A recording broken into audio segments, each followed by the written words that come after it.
विठ्ठल माझा विठ्ठल माझा विठ्ठल माझा माझा माझा माझा माझा विठ्ठल माझा मी विठ्ठलाचा. હરે કૃષ્ણ. સ્લાઇડ બધાને દેખાઈ રહી છે? વિઝિબલ છે? હા હા માતાજી દેખાય છે. દેખાય હરે છે. કૃષ્ણ. હા હરે માતાજી. Krishna. Thank you so much. તો શરૂઆત કરીએ આજના સેશનની. શિલા પ્રભુપાદજી દર્શન થઈ રહ્યા છે આપણને અહીંયા. તો શિલા પ્રભુપાદ કી જય. ભગવાન શ્રી શ્રી રાધા ગોવિંદજીના ચરણમાં વંદન કરીએ. ભગવાનના શાશ્વત ભક્ત એવા અર્જુનજી, શિલા પ્રભુપાદજી, પરમ પૂજ્ય જય પતક સ્વામીજી મહારાજ, પરમ પૂજ્ય નામનિષ્ઠ પ્રભુજી, બધા જ શિક્ષા ગુરુઓને વંદન કરીએ એક નિવેદન સાથે કે આજે જ્ઞાન ગંગાની શરૂઆત થઈ ચૂકી છે લેવલ 1 અને બેચ 59 ના રૂપમાં. અને એમાં આપણે આજે ચર્ચા કરવા જઈ રહ્યા છે અધ્યાય 5 ની. આ ભગવદ્ ગીતાનું જે જ્ઞાન છે એ સારી રીતે આપણે સમજી શકાય અને જીવનમાં એને આત્મસાત કરી શકાય. ભાવ સાથે પ્રાર્થનાઓ કરીએ. મંગલાચરણની બધાને વિનંતી છે કે પોતપોતાની જગ્યાએ મ્યુટ રહીને મારી સાથે જોડાઓ પ્રાર્થનામાં. અને આપણે અનુવાદ પણ લઈ રહ્યા છીએ અત્યારે. તો એક શ્લોકનું અનુવાદ આપણે લઈ ચુક્યા છે બીજા અધ્યાયમાં. તો આજના આગળનો જે શ્લોક છે એનું પણ અનુવાદ આજે લેવાનો પ્રયત્ન કરીએ ગુજરાતીમાં, કે જેના દ્વારા જે કનેક્શન છે આ મંગલાચરણની પ્રાર્થનાઓ સાથે એ આપણનું બને, એનું મહત્વ આપણને ખબર પડે. અને જ્યાં સુધી ગુરુની કૃપા નથી થતી ત્યાં સુધી જ્ઞાન કહેવાય છે ને કે ગુરુ વિના જ્ઞાન નહીં. શરૂઆત કરીએ. ઓમ અજ્ઞાનતિમિરાન્ધસ્ય જ્ઞાનાંજન શલાકયા ચક્ષુરુન્મિલિतं येन तस्मै श्री गुरुवे नमः. श्री चैतन्य मनोभीष्टं स्थापितं येन भूतले स्वयं रूप कदामयं ददाति स्वपदान्तिकम्. તો અહીંયા પ્રાર્થના કરવામાં આવી રહી છે કે જેમણે આ ભૌતિક જગતમાં ચૈતન્ય મહાપ્રભુની ઈચ્છા પરિપૂર્ણ કરવા માટેના પ્રચાર કાર્યની સ્થાપના કરી છે એવા શ્રીલ રૂપ ગોસ્વામી પ્રભુપાદ મને ક્યારે તેમના ચરણ કમળમાં આશ્રય આપશે? વંદેહમ શ્રી ગુરો શ્રીયુત પદકમલમ શ્રી ગુરૂન વૈષ્ણવાંશ્ચ શ્રી રૂપમ સાગ્રજાતમ સહૃદગુણાન્વિતમ સજીવન સાદ્વૈતમ સાવધૂતમ પરિજના સહિતમ શ્રી કૃષ્ણ ચૈતન્ય દેવમ શ્રી રાધા કૃષ્ણ પાદા સહગણ લલિતા શ્રી વિશાખાન્વિતંશ્ચ. હે કૃષ્ણ કરુણા સિંધો દીનબંધો જગતપતે ગોપેશ ગોપિકા કાંત રાધા કાંત નમોસ્તુતે. તપ્ત કાંચન ગૌરાંગી શ્રી રાધે વૃંદાવનેશ્વરી વૃષભાનુસુતે દેવી પ્રણમામિ હરિપ્રિયે. વાંછા કલ્પતરુર્ભ્યશ્ચ કૃપા સિંધુભ્યૈવ ચ પતિતાનાં પાવનેભ્યો વૈષ્ણવેભ્યો નમો નમઃ. અનંત કોટી વૈષ્ણવ વૃંદ કી જય. શ્રીલ પ્રભુપાદ કી જય. ગ્રંથ શ્રીમદ भागवतम भगवत गीता की जय. सद्गुरुदेव की जय. सभी श्रोताओं की जय. जय श्री कृष्ण चैतन्य प्रभु नित्यानंद श्री अद्वैत गदाधर श्रीवासादि गौर भक्त वृंद. हरे कृष्णा कृष्णा कृष्णा हरे हरे हरे राम राम हरे हरे. हरे कृष्णा. वेलकम. હરે કૃષ્ણ માતાજી. હરે કૃષ્ણ માતાજી, દંડવત પ્રણામ. हरे हरे कृष्णा माताजी હરે दंडवत કૃષ્ણ प्रणाम. માતાજી, દંડવત પ્રણામ. हरे कृष्णा. खूब खूब स्वागत છે. હેમા માતાજી, માતાજી. શુદ્ધ પદ્મા માતાજી, અશ્વિની માતાજી, ચેતના માતાજી, ચેતના સાવલા માતાજી, દક્ષા માતાજી, કૃષ્ણ માતાજી દિનાસ દંડવત પ્રણામ. A14. હરે કૃષ્ણ. ધન્યવાદ પ્રણામ. વેલકમ. જેના પણ ફોન ના નામ છે અહીંયા એ રીનેમ કરી શકો છો, જેના દ્વારા તમને અમે ઓળખી શકીએ, તમારું નામ લઈને બોલાવી શકાય. દીપિકા માતાજી, ડોલી માતાજી, શશી માતાજી, હાર્દિક પ્રભુજી, હરી સુધાધર પ્રભુજી, હેમા માતાજી, કાજલ માતાજી, કૌશિક પ્રભુજી, ખુશ્બુ માતાજી, મનીષા માતાજી, મીનાક્ષી માતાજી, વેલકમ. હવે નેબ્યુલા જે છે ખબર નહીં માતાજી પ્રભુજી કોણ છે, કાયમાં હોય છે નેબ્યુલા તો. નીલમ પટેલ માતાજી, નિર્ઝરી માતાજી, પલ્લવી માતાજી, પાયલ માતાજી, રક્ષા માતાજી, રશ્મિ માતાજી, રેડમી મોબાઈલ ફોન ને પ્રણામ, નમસ્કાર છે. રીના માતાજી, આ ટકર પ્રભુજી અને વિવો, ઓપ્પો, સેમસંગ, આઈફોન બધા ફોનને નમસ્કાર કરી કે એના દ્વારા જ આપણે બધા એકબીજા સાથે કનેક્ટેડ છે. તો ખૂબ ખૂબ સ્વાગત છે બધા પાર્ટિસિપન્ટ્સોને. અહીંયા મારી સાથે આખી મારી જે ટીમ જોડાયેલી છે એડમિન કોહોસ્ટની, શ્રી શ્રી રાધા ગોવિંદજીના ચરણમાં પોતાની સેવા આપવા માટે. તો રેકોર્ડિંગની સેવા આપી રહ્યા છે આનંદ સાગર ગોવિંદ પ્રભુજી, પ્રિન્સી માતાજી એડમિનની સેવા આપી રહ્યા છે, અને બધા જ કોહોસ્ટ નારાયણી સુનૈના માતાજી, હરાપ્રિયા માતાજી, કોમલાંગી પદ્મા માતાજી. ખૂબ ખૂબ સ્વાગત છે બધાનો, હૃદયપૂર્વક સ્વાગત કરું છું શ્રી શ્રી રાધા ગોવિંદ ઇસ્કોન ફુલાઈ. હરે કૃષ્ણ. હરે તો કૃષ્ણ. હરે કૃષ્ણ. હરે કૃષ્ણ. વેલકમ. ખૂબ ખૂબ હરે સ્વાગત છે. કૃષ્ણ માતાજી, દંડવત પ્રણામ. હરે કૃષ્ણ, દંડવત પ્રણામ. 2 દિવસ પાછળ બધાના આજે દર્શન થશે મને. 2 દિવસ ટીચર હરે આપણી પાસે કૃષ્ણ. અત્યારે. હરે કૃષ્ણ. અત્યારે સેટરડે સન્ડે આપણે ટીચર ન્યૂ ટીચર આવતા હોય છે, એવી રીતના મોડ્યુલ ચાલુ છે લેવલ 2 માં, જેવી રીતે આપણે કર્યું હતું. તો તમને બધાને બેકગ્રાઉન્ડમાં અવાજ આવે છે, વધારે છે નોઈઝ જે છે એ? મારો અવાજ આવે છે કે નહીં? બરાબર છે માતાજી. મારું સંભળાય છે ને? બેકગ્રાઉન્ડ નોઈઝ અનઅવોઇડેબલ છે ને. ઇલેક્શન ચાલી રહ્યા છે મહારાષ્ટ્ર, જેના લીધે હવે આ બધું રહેશે. તો ચલો અધ્યાય 5 ની શરૂઆત કરીએ. એના પહેલા ગઈકાલે તમે બધા અધ્યાય 4 ભણીને આવ્યા છો, તો 4 અધ્યાયના તમારે મારે નામ જણાવવાના છે. પહેલા અધ્યાયથી આપણે શરૂઆત કરીશું. કયું ભણ્યા હતા પહેલું અધ્યાય આપણે?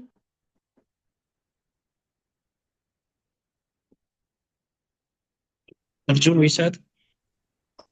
कुरुक्षेत्र पर युद्ध में જી કુરુક્ષેત્રની બંને. યુદ્ધભૂમિ પર સૈન્ય નિરીક્ષણ. સંખ્યાયોગ, કર્મયોગ, કર્મયોગ કર્મયોગ. કર્મયોગ અને હમ. કર્મ પહેલું અધ્યાય સંન્યાસ ભણ્યા. કર્મ સંન્યાસ યોગ. હા, એ તો પહેલું અધ્યાય 5મો છે. ભણ્યા આપણે કુરુક્ષેત્રની રણભૂમિ ઉપર સૈન્ય નિરીક્ષણ અથવા તો અર્જુન વિષાદ યોગ. અને બીજો કયો હતો? ગીતાનો સાંખ્ય સાર. યોગ. ગીતાનો સાર. પ્રાણાયોગ. સાંખ્યયોગ. સાંખ્ય સાંખ્ય. યોગ. બંને નામ છે. ત્રીજો જે તમે કર્મયોગ. ભણી આવ્યા, કર્મયોગ. કર્મ યોગ નામનો ત્રીજો અધ્યાય ભણ્યા છે આપણે, જે આપણે જોયું કર્મકાંડ થી લઈને કર્મ યોગ સુધી કેવી રીતે પહોંચી શકે. ચોથું અધ્યાય જે ગઈકાલે ભણીને આવ્યા છે. જ્ઞાન દિવ્ય કર્મ જ્ઞાન. સંન્યાસ દિવ્ય દિવ્ય જ્ઞાન. જ્ઞાન. કર્મ સંન્યાસ યોગ. જ્ઞાન કર્મ સંન્યાસ યોગ. જ્ઞાન કર્મ સંન્યાસ. હા, તો દિવ્ય જ્ઞાન નામનું ગઈકાલે તમે જે અધ્યાય ભણીને આવ્યા છો, ખૂબ સુંદર અધ્યાય છે. પોતાના વિશેનું જ્ઞાન અહીંયા ભગવાન આપવાની શરૂઆત કરે છે. અને શરૂઆતમાં જ તમે બધા ભણીને આવ્યા છે કે ભગવદ ગીતા આપણી પાસે ક્યારથી છે? બોલો, ક્યારથી છે આપણી પાસે ભગવદ ગીતા નું 20 જ્ઞાન? લાખ વર્ષ.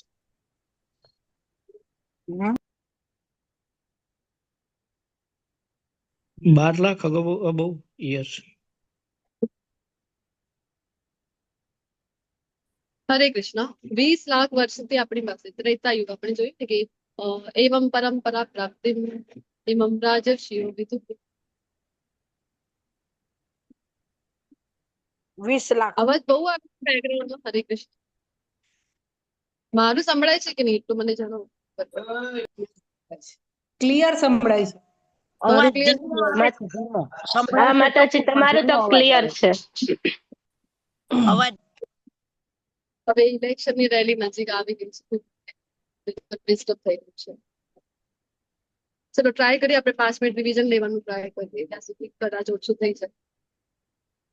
હા, તો પરંપરામાંથી ભગવાન જ્યારે કીધું ને સૂર્યદેવ વિવસ્વાનને આપ્યું, પછી સૂર્યદેવ વિવસ્વાને મનુને, ને મનુએ ઇક્ષ્વાકુ પ્રભુ શ્રી રામના યુગમાં એટલે ત્રેતા યુગમાં આવી ગયા. તો લગભગ પૃથ્વી ઉપર જ્યારથી આવી છે એ છે 20 લાખ વર્ષ. અને આપણને અર્જુનજીના મારફત જે ભગવાને જ્ઞાન આપ્યું એ છે આજથી લઈને 5000 વર્ષ પૂર્વ. અને આમ જોવા જઈએ તો આ શાશ્વત જ્ઞાન છે. તો ભગવદ ગીતા ક્યારથી છે એવું કોઈ પૂછે તો આપણે કહી શકાય કે શાશ્વત છે, શાશ્વત કાળથી છે. જ્યારથી ભગવાન છે ત્યારથી જ આ દિવ્ય જ્ઞાન પણ ભગવદ ગીતા છે. તો ગઈકાલના તેમાં ઘણા બધા ટર્મ્સ ભણીને આવ્યા હતા કે જન્મ કર્મ છે મેથી. ખૂબ સુંદર શ્લોક પણ ગઈકાલે આવ્યું કે જ્યાં ભગવાન કહી રહ્યા હતા કે મારું જન્મ અને કર્મ કેવું છે તો દિવ્ય છે. આપણા જેવું ભગવાનનું જન્મ અને કર્મ નથી, સાધારણ નથી, તો દિવ્ય છે. ઘણા લોકોને થાય કે અરે ભગવાને અહીંયા આવ્યા. જો તો આને કેવી રીતે સમજી શકાય આપણે? જન્મ અને કર્મ દિવ્ય છે તો ઘણા લોકોને થાય ને કે અરે અમે જો અહીંયા આવ્યા છીએ ભૌતિક જગતને એક જેલ સાથે સરખાવવામાં આવે છે, એક દુર્ગ છે, જેલ છે. આપણે ઈશોપનિષદના ક્લાસમાં પણ ચર્ચા કરી હતી ને કે અહીંયા પ્રભુપાદજી કહે છે કે આ જે ભૌતિક જગત છે એ હોસ્પિટલ છે, સારવાર માટે અહીંયા આપણે બધા મોકલાયેલા છે. પરંતુ આપણે રહીએ છીએ કેવી રીતે? તો આપણે તો જાણે હોટેલમાં છીએ, તો આપણે તો એન્જોયમેન્ટ કરવું છે. શું કામ? તો આપણને લાગી રહ્યું છે આપણે તો હોટેલમાં છીએ તો બધી ફેસિલિટી મને જોઈશ છે. તો ભૌતિક જગતમાં આપણે છીએ બધા, તો આપણને લાગે અરે જો અમે કંઈક કર્યા હતા એવા કાર્ય જેના લીધે ભૌતિક જગતમાં આવ્યા છે. તો ભગવાન પણ જયારે જયારે આવે છે તો બધાને એવું જ થાય, જે અભક્તો છે, જે નિરાકારવાદી છે, એ શું માને છે? અરે ભગવાને પણ એવું કઈ કર્યું હશે, માયામાં ફસાઈ જાય છે. અમે માયામાં ફસાઈ જઈએ અહીંયા આવીને, અને ભગવાન છે માયામાં ફસાઈ જાય છે. એને સમજમાં ખૂબ સુંદર એક ઉદાહરણ આવે છે કે આપણે જો ધારો કે કોઈ જેલ છે, તિહાડ જેલ છે, તિહાડ જેલમાં જેલરની પાસે વિઝિટ કરવા માટે ધારો કે પ્રધાનમંત્રી આવ્યા છે, અને પ્રધાનમંત્રી જયારે આવે છે તો સિવિલ ડ્રેસ છે પ્રધાનમંત્રી, અને જો જે કોઈ પણ ત્યાં કેદી છે એમને ખબર ના હોય કે આ પ્રધાનમંત્રી છે, એમને તો શું લાગશે? અરે જોયું, અમે 420 છીએ અને આ લોકો આ પણ અહીંયા આવી ગયા, અરે આ 420 છે. એને કઈ એવા કાંડ કર્યા હશે જેના લીધે એમને પણ જેલમાં આવવું પડ્યું. ચલો એમને પણ અમારી જેમ સજા મળશે. એવું જો કોઈ કેદી વિચાર કરે તો એ મૂર્ખ ગણાશે. આ પ્રધાનમંત્રી અહીંયા આવ્યા છે ખરા, પરંતુ શું કામ આવ્યા છે? તો વિઝિટ કરવા આવ્યા છે. બધાની જેલર પાસે પૂછપરછ કરે છે કે બધા કેદીઓ છે અહીંયા. જેલ બનાવવાનું પર્પસ શું છે? સુધાર કેન્દ્ર. જેલનું એક નામ શું છે? કે સુધાર કેન્દ્ર. જે કે તમારી પાસેથી ભૂલો થઈ ગઈ એ હવે વ્યક્તિને એક અહીંયા ચાન્સ પણ આપે, દંડ તો અપાય જ છે, પરંતુ એક અવસર પણ આપવામાં આવે કે સુધાર કરશે. તો પૂછે છે જેલરને કે અહીંયા કોઈ છે, સુધરે એવું કોઈ છે? અને જેલર જ્યારે જણાવે છે કે હા 2-3 જણ છે ને, આ થોડુંક એમનું વર્તણૂક છે ને એમાં થોડુંક ચેન્જ લાગી રહ્યું છે, સુધારવાનો પ્રયત્ન કરી રહ્યા છે. તો પ્રધાનમંત્રી આવીને પૂછે છે કે સજા કેટલી છે? નહીં, બાકી હજી. તો કે છે અરે સજા તો આજીવન કારાવાસ, એટલી સજા છે એની તો. તો કે છે અચ્છા એટલી સજા છે, એક કામ કરીએ, ઉમ્ર કેદની સજા છે ને, એક કામ કરો 4-5 વર્ષની સજા પાછળ એને મુક્ત કરી દો, કારણ કે સુધરી રહ્યા છે ને, સુધરવાનો પ્રયત્ન કરી રહ્યા છે ને, તો એમને એક અવસર આપી દો. તો સેમ વે અહીંયા ભગવાન આવે છે. વાત તો સાચી છે ભૌતિક જગત, પરંતુ શું કામ આવી રહ્યા છે? ભગવાન આવે છે આપણા ઉપર અનુગ્રહ. ગઈકાલે એક આપણે ભણ્યા અને 3 કારણ કયા કયા હતા? ચલો રિવિઝન કરી લઈએ. ભગવાને કીધું કે આવવાના કારણ, શ્લોકનું હિન્ટ આપી દો. પરિત્રાણાય સાધુ. અન્યાય વધી જાય ત્યારે ધર્મની રક્ષા કરવા માટે. હા, શ્લોક કોને આવડે છે બોલો? પરિત્રાણાય સાધૂનામ. યદા યદા હિ ધર્મસ્ય નહીં, એ નથી. ભારત અભ્યુત્થાનમ સાધુનાં દીનાં અભ્યુત્થાનમ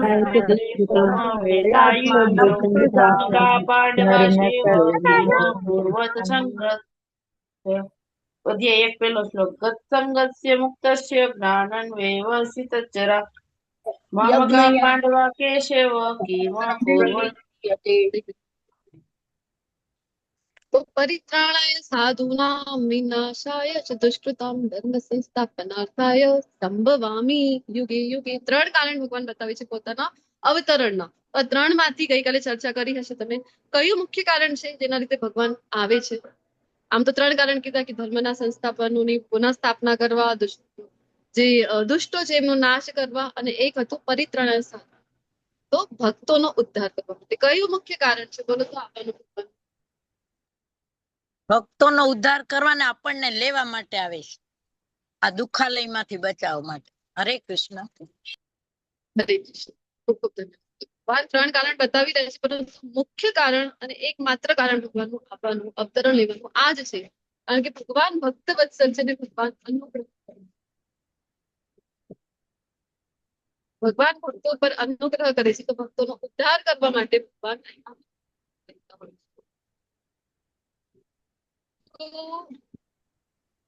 શું ચર્ચા ચાલી રહી હતી?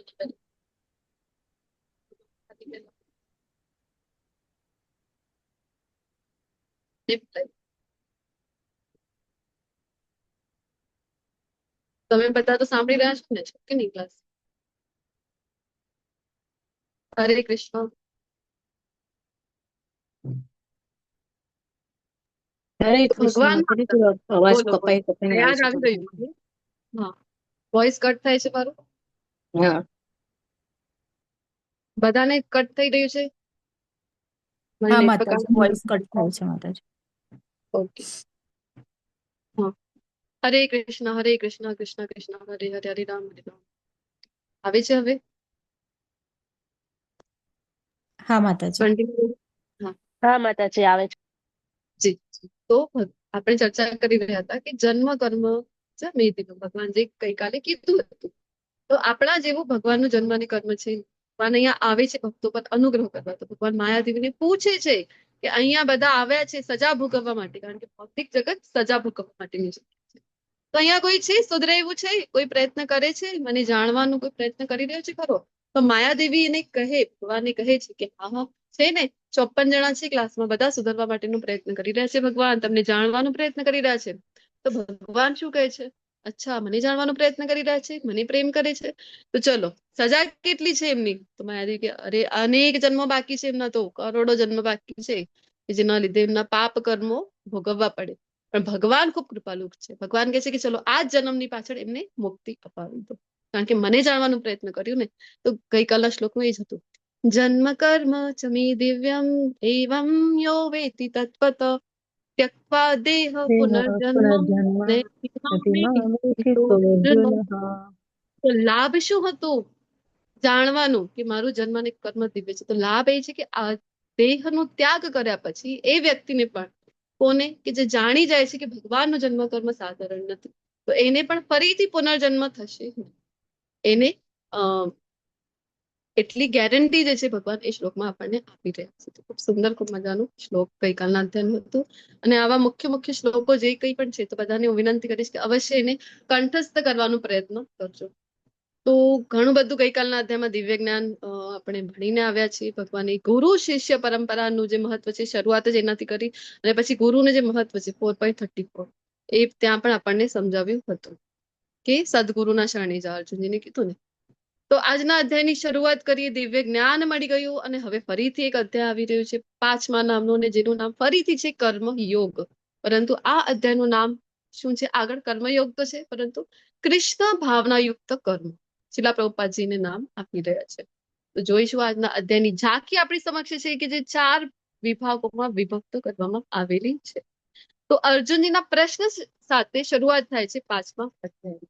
5મા અધ્યાયમાં આપણે બધા પ્રવેશ કરીએ એની પહેલા આપણે ગોલોક ચાર્ટ વિશે જાણીશું.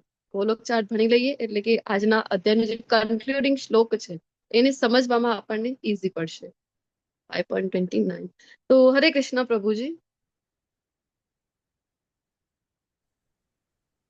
હરે કૃષ્ણ.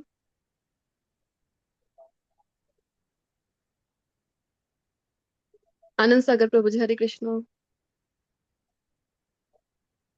સ્લાઇડ વિઝિબલ છે માતાજી, આવી ગયો છે સ્લાઇડ. માતાજી આવી ગઈ છે સ્લાઇડ, વિઝિબલ છે. ગોલોક ચાર્ટ ની વિઝિબલ છે? હા માતાજી. હા માતાજી. મને નથી દેખાઈ રહી છે માતાજી આમાં દેખાય છે, આ ગર્ભોદક્ષ સ્ક્રીન. વિષયનું દેખાય છે આપણે. ઓકે ઓકે ઓકે, મારી સ્ટોપ ન આખી હતી કરવી ને એટલે. હમ હમ હમ હમ.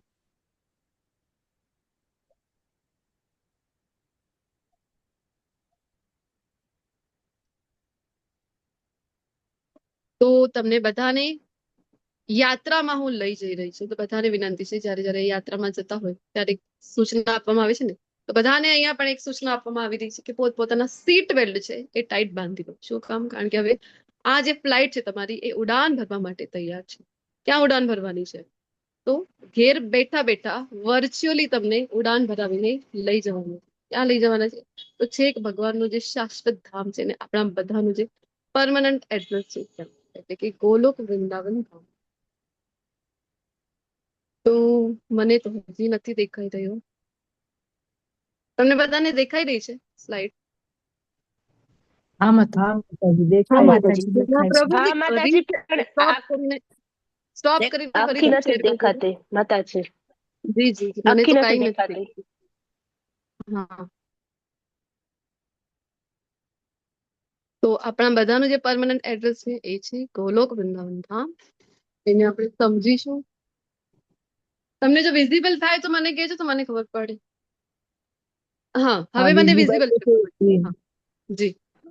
તો આ છે એક બ્રહ્માંડ અને એને આપણે સમજીશું કે બ્રહ્માંડની રચના કેવી રીતે થાય છે. તો આપણે ગોલોક વૃંદાવન ધામથી શરૂઆત કરીએ. કમળના શેપમાં જે છે અપવર્ડ ભગવાનનું જે ધામ છે,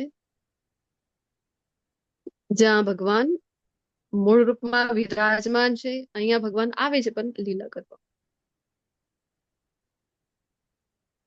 પ્રભુજી સ્લાઇડ ઉપર લઈ જજો ભગવાનના ધામમાં, ગોલોક વૃંદાવન ધામ. જી જી, ધન્યવાદ.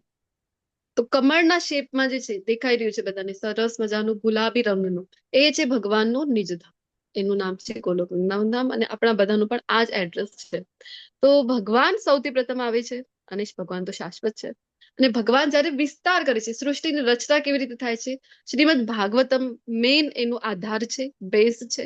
અને ઘણા બધા અહીંયા આજુબાજુમાં તમને પછી તમે ઝૂમ કરીને જોઈ લેજો. તમારી સાથે ગ્રુપમાં પણ હું એડમિન કોર્સને વિનંતી કરીશ, ગ્રુપમાં શેર કરી દેજો ગોલોક ચાર્ટ, તો જેના દ્વારા હા બધા માતાજી. રેફરન્સીસ જે છે કરી દીધું છે.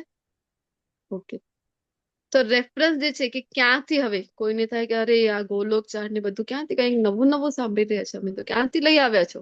તો મનથી કઈ બનાવેલું નથી. અહીંયા ભક્તોએ બનાવ્યું છે પરંતુ શાસ્ત્રોક્ત સંદર્ભના આધારે. તો કયા સંદર્ભો છે? તો આજુબાજુ આપણને જોવા મળશે, તમે ઝૂમ કરીને જોઈ શકો છો. દૈવી ભાગવત છે, ભાગવતમ છે અને ઘણા બધા એવા શાસ્ત્રો છે જેના રેફરન્સ શ્લોક નંબર સાથે આપેલા છે કે ક્યાં ક્યાંથી એનો સંદર્ભ આપણને મળી રહ્યું છે. અને એના આધારથી ભક્તોએ આ સરસ મજાનું ગોલોક ચાર્ટ બનાવ્યું કે આપણે એને ઇઝીલી સમજી શકાય. કારણ કે વાંચીને એટલી ખબર ના પડે, અહીંયા ચાર્ટમાં જોઈને આપણને ઇઝીલી સમજી શકાય છે. તો ભગવાન કેવી રીતે વિસ્તાર કરે છે, શ્રીમદ ભાગવતમમાં ઘણી જગ્યાએ એનું સૃષ્ટિ સર્જનનું વર્ણન મળે છે, પરંતુ મુખ્ય જો આપણને જાણવું હોય, સમજવું હોય તો તૃતીય સ્કંદ જે છે એમાં આપણને સવિસ્તાર જોવા મળે છે, જાણવા મળે છે કે કેવી રીતે સૃષ્ટિનું સર્જન થાય છે. અને માતા દેવહૂતિ અને કપિલ મુનિનો જે સંવાદ આવે છે ત્યાં પણ આપણને જોવા મળે છે કે કેવી રીતે થાય છે. તો ભગવાન વિસ્તાર કરે છે જ્યારે, તો જમણી બાજુથી જ્યારે વિસ્તાર કરે ભગવાન, તો આવે છે સૌથી પ્રથમ જે વિસ્તાર છે ભગવાનનો એ છે બલરામજી. તો બલરામજી એ એટલા જ જેટલા કે ભગવાન છે શક્તિમાન, એટલી જ શક્તિના એ પણ કહેવાય કે એ પણ ધરાવે છે જેટલી ભગવાન ધરાવે છે. અને લેફ્ટ બાજુથી, ડાબી બાજુથી જ્યારે ભગવાન પોતાનો વિસ્તાર કરે છે તો ત્યાંથી સૌ પ્રથમ જે આવે છે એ ભગવાનની આહ્લાદિની શક્તિ તરીકે પણ ઓળખાય છે, એ છે શ્રીમતી રાધા. અને હવે આગળના બધા જ વિસ્તારો એમના દ્વારા આવે છે. ધારો કે બધા જે કંઈ પણ વિષ્ણુના જેટલા અવતારો છે અને આગળ જેટલા પણ એક્સપાન્શન થતા રહેશે એ બધા જ ક્યાંથી આવી રહ્યા છે? તો બલરામજીથી. અને અહીંયા શક્તિના જેટલા પણ અવતારો છે એ બધા આવી રહ્યા છે શ્રીમતી રાધા રાણીથી. તો બલરામજીથી કેવી રીતે એક્સપાન્શન થાય છે એ આપણે જોઈએ તો ચતુર્વ્યુહો તરીકે ઓળખાય છે, સંકર્ષણ, અનિરુદ્ધ, સંકર્ષણ, વાસુદેવ, પ્રદ્યુમ્ન અને અનિરુદ્ધ. એવી રીતે ચતુર્વ્યુહોમાં પછી એક્સપાન્શન થઈ રહ્યું છે, વિસ્તાર થઈ રહ્યું છે. અને આ ચતુર્વ્યુહથી ફરીથી એક ચતુર્વ્યુહ આવે છે અને અહીંયા ચારે બાજુ આ જે સ્ક્વેર શેપમાં બનાવેલું છે ને એની ચારે બાજુ પણ તમને જોવા મળશે આ ચતુર્વ્યુહ જે છે એ. તો ચાર દિશામાં ચારે બાજુથી આ ચતુર્વ્યુહ આપણને જોવા મળે છે. તો સંકર્ષણ જે છે ત્યાંથી ફર્ધર એ જ એક્સપાન્શન ચતુર્વ્યુહના રૂપમાં થાય છે. સંકર્ષણ, અનિરુદ્ધ, પ્રદ્યુમ્ન, વાસુદેવ, આવી રીતે ફરીથી ચાર વિસ્તાર થાય. અને બીજા સંકર્ષણથી જ્યારે હજી ફર્ધર એક્સપાન્શન થતા થતા પ્રથમ પુરુષ તરીકે જે ભગવાનનું અવતાર છે એ આવે છે મહાવિષ્ણુના રૂપમાં. અહીંયા એની નીચે પહેલા આપણને જે જોવા મળી રહ્યું છે બ્લુ કલરમાં, તો આ છે વૈકુંઠ. આપણે કહેતા હોય છે ને વૈકુંઠ, તો વૈકુંઠ એટલે ભગવાન ત્યાં વિષ્ણુ અવતારમાં છે. અને વિષ્ણુ એક જ વિષ્ણુ નથી, અનેક અહીંયા આપણને યલો કલરના જેટલા પણ દેખાઈ રહ્યા છે ને એ બધા જ વૈકુંઠો છે, અલગ અલગ વૈકુંઠો છે. અને ભગવાનના જ વિસ્તાર છે વિષ્ણુ સ્વરૂપમાં અલગ અલગ. હવે જો વિષ્ણુ સ્વરૂપમાં જયારે ભગવાન છે ત્યારે બોલો તો ભગવાનના જે ભુજા છે એ કેટલી છે?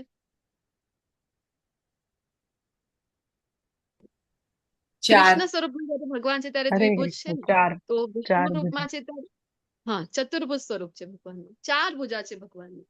તો ચારે ભુજામાં 4 વસ્તુ ભગવાન ધારણ કરી રહ્યા છે. એ કઈ કઈ છે એ બોલો ફટાફટ.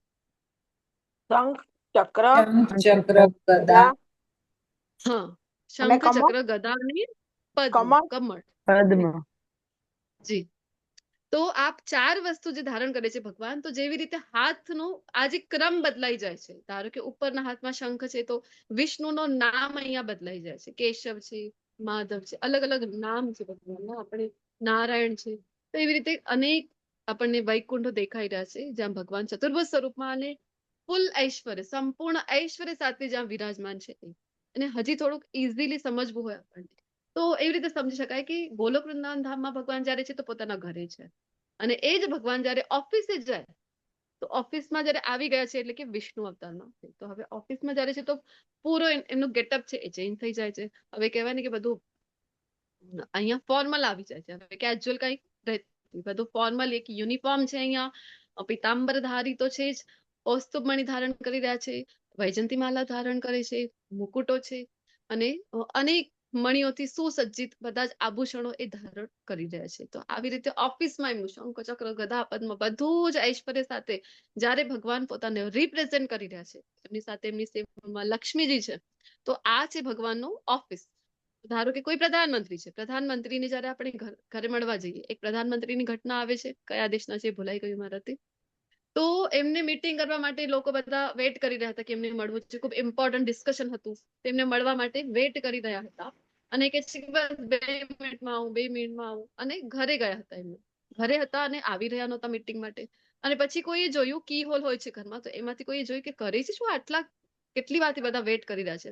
તો જોયું તો શું કરી રહ્યા હતા એ જે પ્રધાનમંત્રી છે, તો પોતાના જે પૌત્ર હોય છે ને, તો એને શું કરી રહ્યા હતા, પોતે ઘોડા બની ગયા છે, અને એને પોતાના પીઠ ઉપર બેસાડીને ચલ મેરે ઘોડે ટીક ટીક ટીક, આપણે તો એમ કરાય છે, એ તો વિદેશના હતા, તો એવી જ રીતે કંઈક રમી રહ્યા હતા કે એમનો જે પૌત્ર છે એ રમી રહ્યો હતો, ચલ મેરે ઘોડે ટીક ટીક ટીક, અને પ્રધાનમંત્રી ફટાફટ ફટાફટ ઘોડો બનીને આગળ ભાગી રહ્યા છે. તો એવી રમત ચાલી રહી હતી જેના લીધે મીટિંગમાં આવી રહ્યા નહોતા. આ છે એ જ પ્રધાનમંત્રી જે આખા દેશને રિપ્રેઝેન્ટ કરી રહ્યા છે, એ જ્યારે ઘરે છે ત્યારે એમનું વર્તણૂક ચેન્જ છે, એમનો ડ્રેસઅપ છે એ ચેન્જ છે. અહીંયા કેઝ્યુઅલ ડ્રેસમાં આપણે જોવા મળશે, અહીંયા કોઈકના પતિ છે, કોઈકના પિતા છે, કોઈકના પૌત્ર છે, કોઈક એમનો પૌત્ર છે, તો રિલેશન વાઇઝ ચેન્જ થઈ રહ્યો છે. અને એ જ પ્રધાનમંત્રી જ્યારે ઓફિસમાં આવી જાય છે તો આખા દેશના પ્રેસિડેન્ટ કહેવાય રહ્યા છે, અને એમની સાથે સલાહ કર્યા વિના, એમની જ્યાં સુધી સ્ટેમ્પ નહીં મળે ત્યાં સુધી કોઈ પણ કાર્ય દેશનું થશે નહીં. થાય છે ને એવી. તો સેમ વે આવી જ રીતે કંઈક સમજી શકાય ભગવાન. ભગવાન ઘરે છે જ્યારે, એટલે કે ગોલોક વૃંદાવનમાં છે ભગવાન, તો ભગવાનનું ઘર છે. ઘર છે તો અહીંયા કોઈક ભગવાનના માતા પિતા છે, નંદ બાબા છે, યશોદા મૈયા છે, દેવકીજી છે, વાસુદેવજી છે, તો અહીંયા માતા પિતા છે ભગવાનના, ગોપ બાળો છે, બધા મિત્રો છે, શ્રીધામા, મધુમંગલ, તો આવા બધા મિત્રો છે ભગવાનના. પછી ભગવાનના ગોપીઓ પણ છે અહીંયા ભગવાનની. અમુક ગોપીઓ જે છે ભગવાનને વાત્સલ્ય રૂપમાં ભજી રહી છે, અમુક ગોપીઓ છે એ ભગવાનને માધુર્ય રસમાં ભજી રહી છે.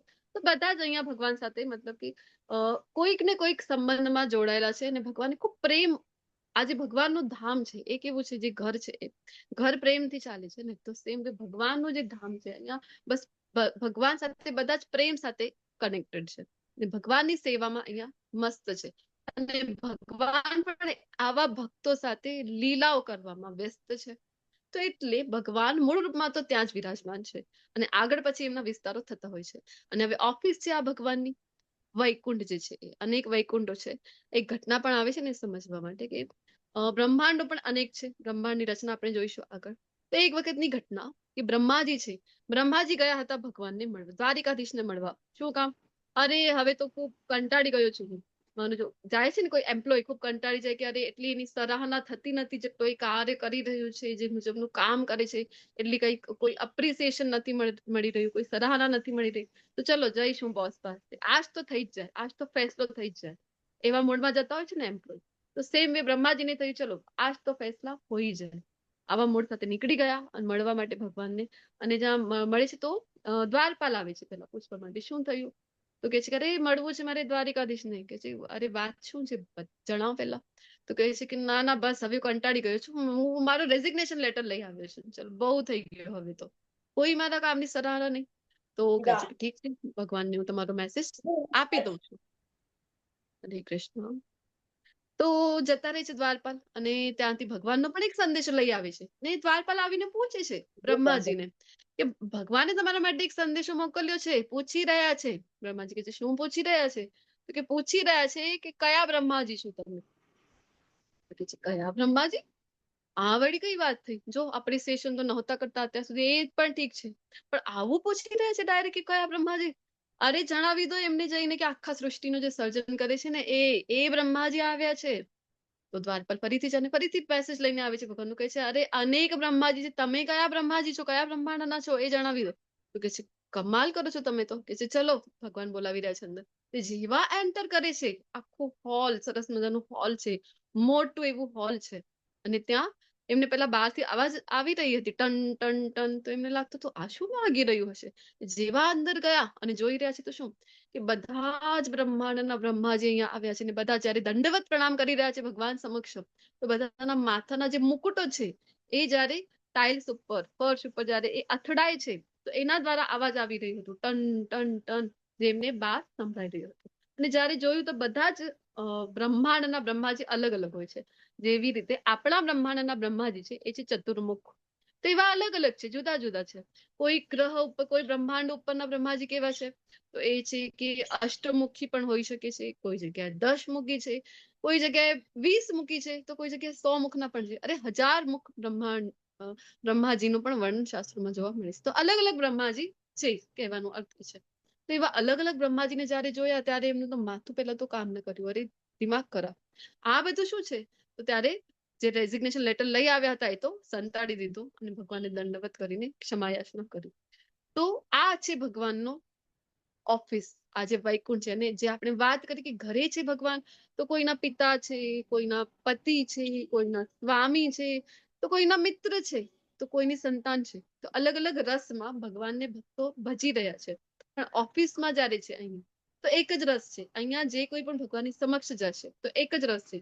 કયો રસ છે? પ્રાધાન્ય, તો સાખ્ય રસ. તો બધા આમ હાથ જોડીને, કારણ કે ભગવાનનું ઐશ્વર્ય જ એટલું છે, આંખો અંજાઈ જાય એટલું ઐશ્વર્ય છે ભગવાનનું. તો ત્યાં જે કોઈ પણ જઈ રહ્યો છે એક જ રસ કે હાથ જોડીને વંદન કરી દે. તો આ બધા વૈકુંઠો છે ને, કહેવાય છે ને વૈકુંઠ એટલે કે જ્યાં કોઈ કુંઠ જ નથી, કોઈ બંધન નથી, આ છે વૈકુંઠ. બંધન કયો નથી? ભૌતિક જગતના જેવું ત્રિગુણી માયાના આપણે જે બંધનમાં છે એવું કોઈ બંધન અહીંયા વૈકુંઠમાં છે નહીં.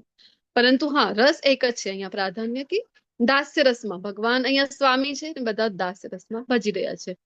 તો એની ઉપર ઉપર થોડોક જઈએ, જયારે આપણે ગોલોક વૃંદાવનની સાઈડ જઈએ, તો અહીંયા તમને દેખાઈ રહ્યા છે અલગ અલગ ધામ છે, દેખાઈ રહ્યા છે ને, અયોધ્યા ધામ છે, મથુરા છે, જગન્નાથપુરી, દ્વારિકા.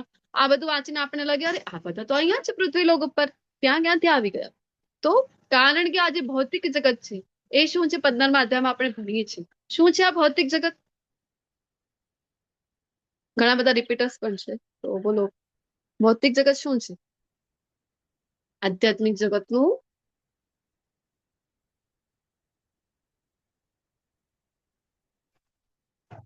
પંદરમો અધ્યાય યાદ નથી કોઈને? ઉર્ધ્વમૂલમ અધઃશાખમ. કે અવાજ નથી આવી રહ્યું મારું? અવાજ ક્લિયર છે ને? હા માતાજી, વોઇસ ક્લિયર.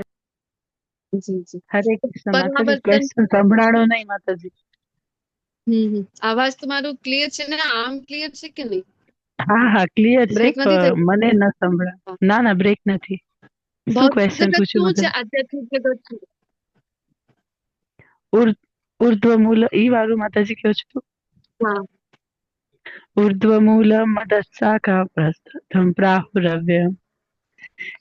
ઊંધું અશ્વસન ઊંધું વૃક્ષ છે એના. મતલબ આ ભૌતિક જગત એ આધ્યાત્મિક જગતનું એટલે પ્રતિબિંબ છે એટલે. હા, પ્રતિબિંબ છે, પરાવર્તન છે. આ જે ભૌતિક જગત છે એ આધ્યાત્મિક જગત પરાવર્તન છે. તો બધું ઓરિજિનલ તો ત્યાં જ છે, તો બધી નગરીઓ ત્યાં શાશ્વત છે. અયોધ્યા નગરી ત્યાં શાશ્વત છે, ભગવાનના ધામમાં સદા છે. મથુરા નગરી શાશ્વત છે. જગન્નાથપુરી હોય કે દ્વારિકા હોય, બધા જ ત્યાં ધામ ઓલરેડી છે, શાશ્વત છે. અહીંયા શું છે, તો અહીંયા એની રેપ્લિકા આપણે કહીએ ને, તો અહીંયા પણ છે, પરંતુ ઝાંખી ભગવાનની લીલા, ભગવાન અહીંયા આવ્યા વૃંદાવન, ગોલોક વૃંદાવન ધામમાં જે લીલા કરી, અયોધ્યા નગરીમાં જે લીલા કરી, એ બધું શું કામ કરે છે કે ભક્તોને પ્રેમ થાય અને આપણે ભગવાન સાથે જે સંબંધ ભૂલાઈ દીધું છે એ ફરીથી આપણે રીએસ્ટાબ્લિશ કરી શકાય. તો એટલા માટે ભગવાન અહીંયા જે આવીને બતાવી ગયા, તો ઝાંખી છે, એ તો ઝાંખી જ હતી માત્ર. અને મેઇન જે લીલાઓ છે ભગવાનની, નિત્ય જે લીલાઓ છે, એ તો ભગવાનના ધામમાં સતત ચાલ્યા કરે છે. તો આવી બધી નગરીઓ ભગવાનના ધામમાં છે. હવે નીચે જોઈએ કે બ્રહ્માંડની રચના કેવી રીતે થાય છે.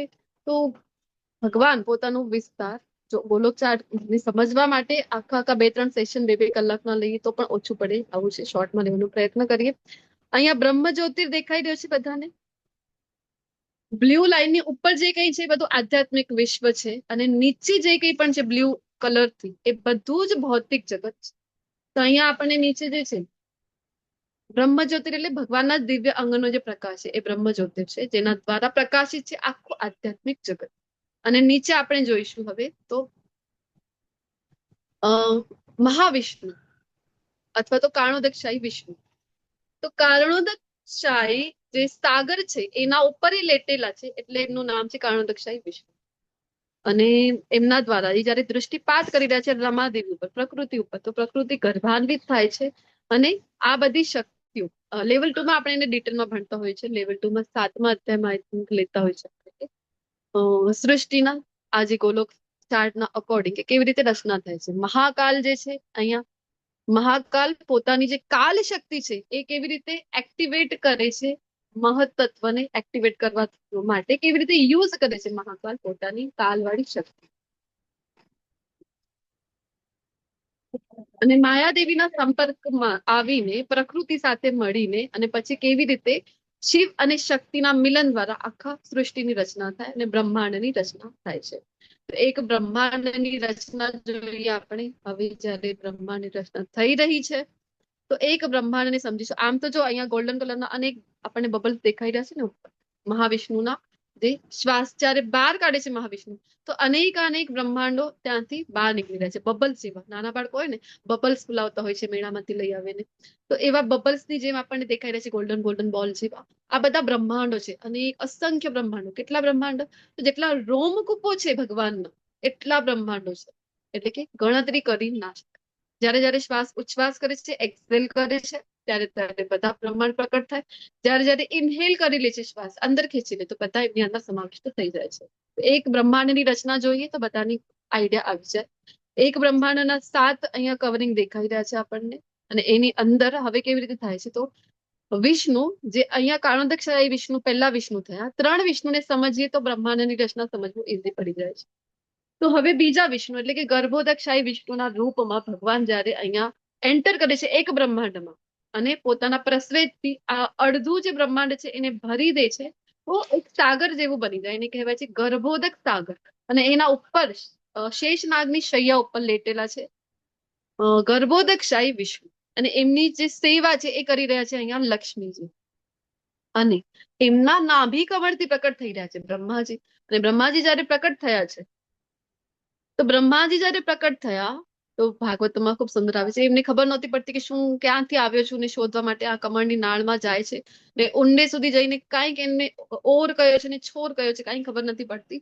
ફરીથી આવે છે ને એમને એક પ્રેરણા થાય છે, આવાજ સંભળાય છે તપ, પાણીની અંદર તપ એવો. તો તપ અને એવી પ્રેરણા દ્વારા જયારે તપ કરે છે 100 વર્ષ, એમના 100 વર્ષ, તો ત્યારે ભગવાન એમને દર્શન આપે છે ને એમને એમનું જે કાર્ય છે સૃષ્ટિની સર્જનનો એ બધું ભગવાન એમને પ્રેરણા આપે છે. અને એના પાછળ જયારે બ્રહ્માજી રચના કરી રહ્યા છે 14 લોકની, તો એ જે કમળની નાળ છે એની જ અંદર 14 લોક આવી ગયા છે. તો અહીંયા આપણું જે પૃથ્વીલોક ઉપર આપણું જે કહેવાય કે પૃથ્વીલોક જે છે એ આવે છે ભૂરલોકમાં. ભૂરલોકની અંદરનું એક પૃથ્વી ગ્રહ છે. અનેક ગ્રહ છે, માત્ર પૃથ્વી નથી ભૂલોક ઉપર, અનેક ગ્રહ છે. તો 7મા નંબર ઉપર આપણું ગ્રહ છે, અને એની ઉપર આપણે જઈએ તો 6 લોક આવે છે. તો ભુવલોક છે, સ્વરલોક છે, મહરલોક, જનલોક, તપોલોક, સત્યલોક. આવા બ્રહ્માજીનો જે લોક છે, પ્રથમ જીવાત્મા જે બ્રહ્માંડના છે, એમનો સત્યલોક અથવા તો બ્રહ્મલોક. અને નીચે જઈએ આપણે તો અતલ, વિતલ, સુતલ, તલાતલ, મહાતલ, રસાતલ અને પાતાલ, એવા 7 લોક નીચે છે. તો લગભગ સેન્ટરમાં આપણે છીએ, ભૂલોક એટલે કે.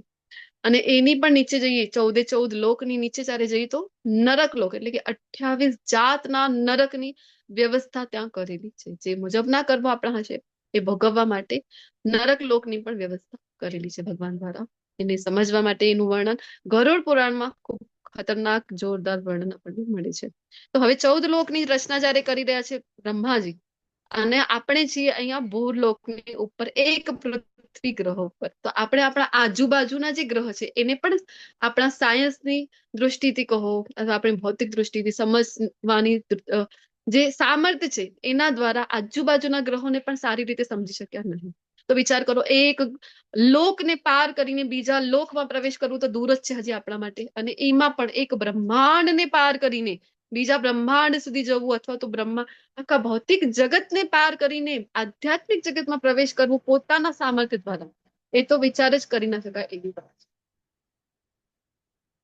અત્યાર સુધી તો આ સાયન્સ માનતું નહોતું કે બીજા પેરેલલ ગેલેક્સી પણ ચાલે છે, આકાશ ગંગાઓ ચાલે છે. પણ હવે સાયન્સ પણ એને માનતું થઈ ગયું છે. તો એક નથી, અનેક આકાશ ગંગાઓ અહીંયા ગેલેક્સી જે છે એ સ્પેસમાં આપણને જોવા મળતી હોય છે. તો વિચાર કરો, આપણા સામર્થ્ય દ્વારા તો કોઈ પોસિબિલિટી છે નહીં. હજી ત્રીજા વિષ્ણુને આપણે એકવાર સમજી લઈએ. 2 વિષ્ણુ ભણી લીધા, અને ત્રીજા જે વિષ્ણુ છે એ છે ક્ષીરોદકશાહી વિષ્ણુ.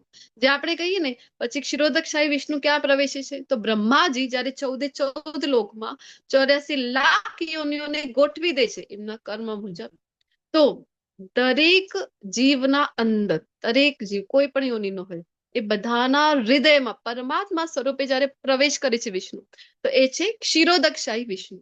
અને અહીંયા આપણને જે દેખાઈ રહ્યા છે એ છે ધ્રુવલોકમાં પણ શાશ્વત.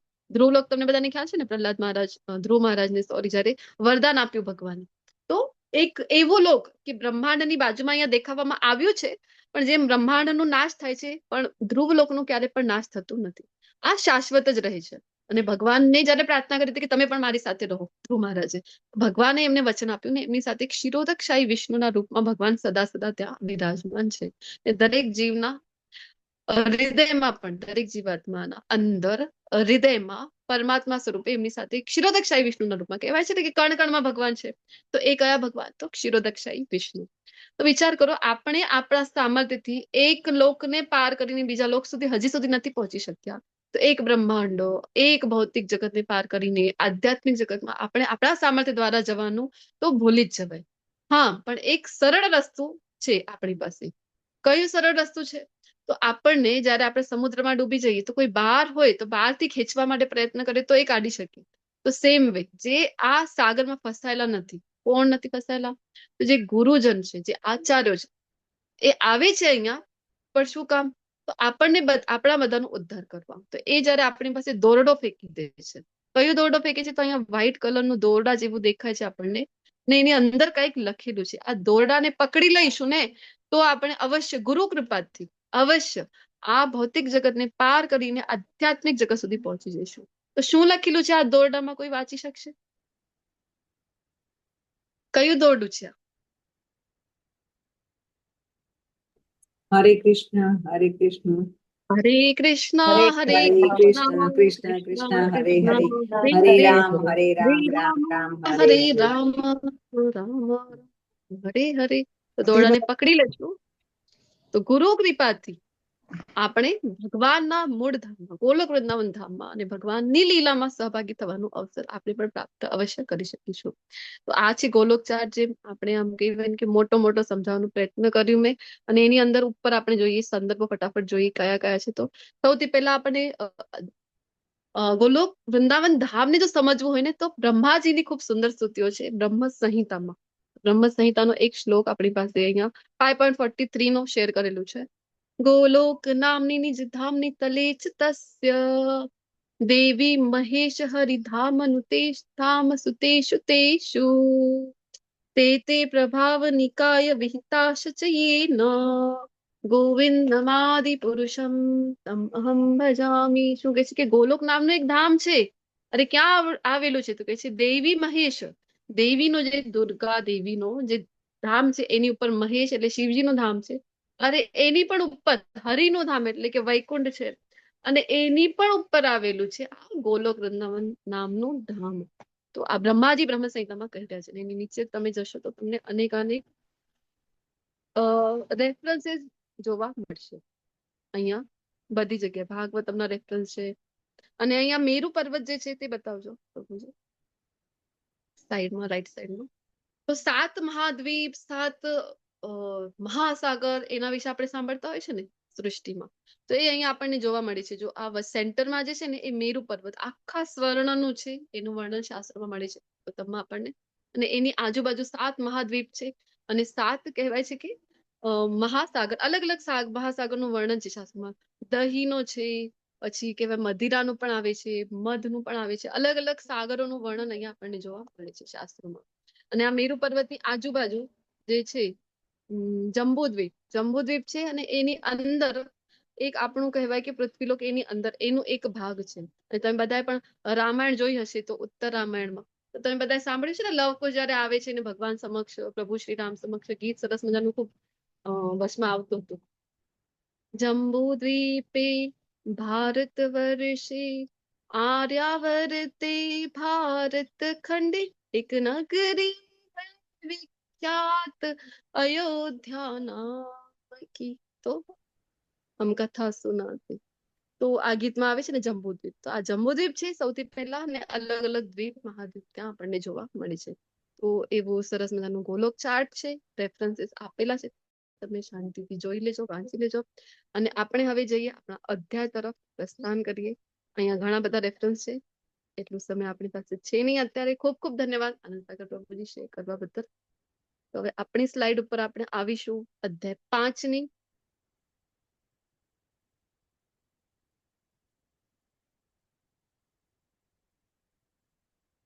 हम कथा सुनाते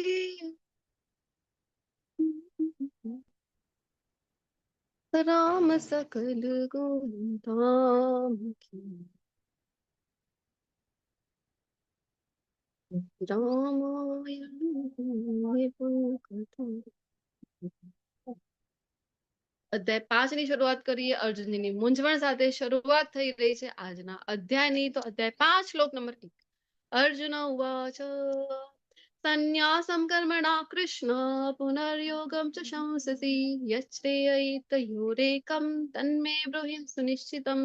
તો પૂછી રહ્યા છે અર્જુનજી, શું પૂછે છે કે હે કૃષ્ણ, પહેલા તો આપે મને કર્મનો ત્યાગ કરવા કહ્યું, પછી ભક્તિપૂર્વક કર્મ કરવા માટે આદેશ આપ્યો.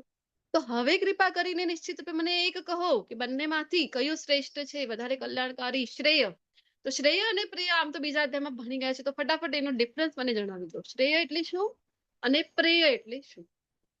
બીજા અધ્યાયમાં 2.7 માં આપણે એની ચર્ચા કરી હતી. શ્રેય એટલે પ્રિય. શ્રેય એટલે પ્રિય આપણે બીજા અધ્યાયમાં ભણ્યા હતા, કોઈને યાદ છે હજી? ટૂંકા ગાળાનું અને લાંબા ગાળાનું શ્રેય અને પ્રેય. હા, તો લાભ આપણે જોયું હતું, લાભ ફાયદો, બેનિફિશિયલ. એક હોય છે શોર્ટ ટર્મ બેનિફિશિયલ, એક હોય છે લોંગ ટર્મ બેનિફિશિયલ. તો શોર્ટ ટર્મ બેનિફિશિયલ છે, ટૂંકા ગાળા માટેનું જે છે લાભકારી, એને કહેવાય છે પ્રેય. અને લોંગ ટર્મ બેનિફિશિયલ ને કહેવાય છે શ્રેય. અર્જુનજી જ્યારે જ્યારે ભગવાન પાસે માંગી રહ્યા છે ત્યારે ત્યારે શ્રેય માંગી રહ્યા છે. આપણે એક ઉદાહરણ પણ સરસ મજાનું લીધું હતું ને, કે આપણને નથી ખબર કે આપણા માટે શું વધારે સારું છે. આપણે તો માંગવાની, આપણી કેપેસિટી તો માંગવાની પણ કેટલી છે.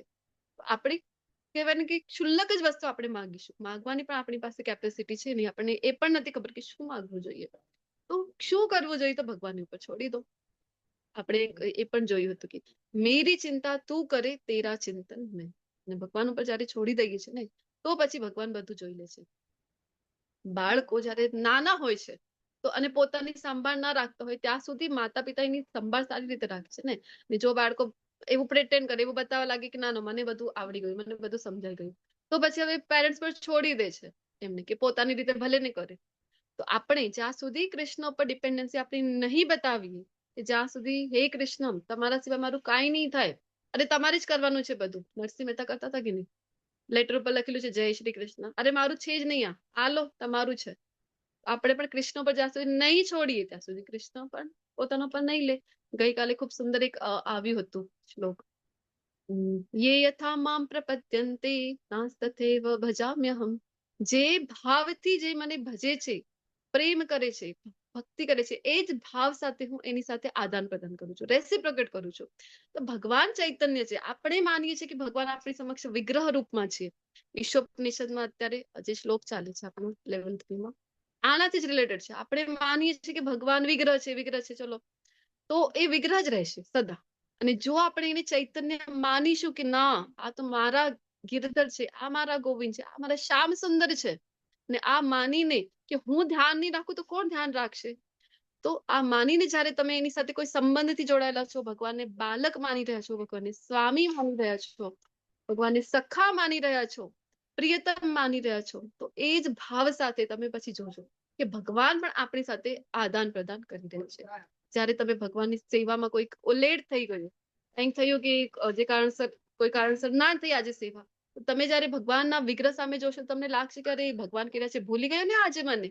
તો એવી બધી અનુભૂતિ આપણને થવા લાગે છે. ક્યારે થવા લાગશે? જ્યારે ભગવાનને ચૈતન્ય માનીશું, ભગવાન પર છોડી દઈશું. તો અર્જુનજી છોડી દે છે. શ્રેય તમે જોઈ લો ભગવાન, મને કઈ ખબર પડતી નથી. તો શું કામ આવું બધું કન્ફ્યુઝન થયું અર્જુનજીને?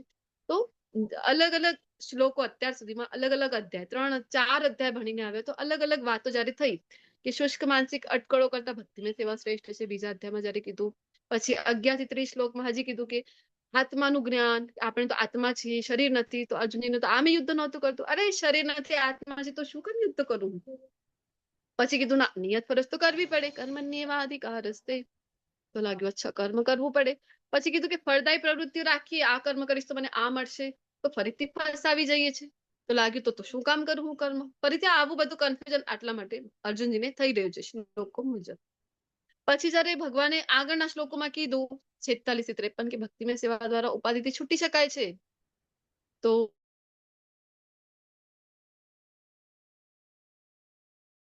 કે જો જ્ઞાનમાં આગળ વધશે ને અર્જુન, તો કોઈ ફરજ રહેતી નથી. તો અર્જુનને લાગ્યું ચલો ભગવદ ગીતા લઈને નીકળી જઈએ, આપણે પણ શાસ્ત્રો લઈને નીકળી જઈએ.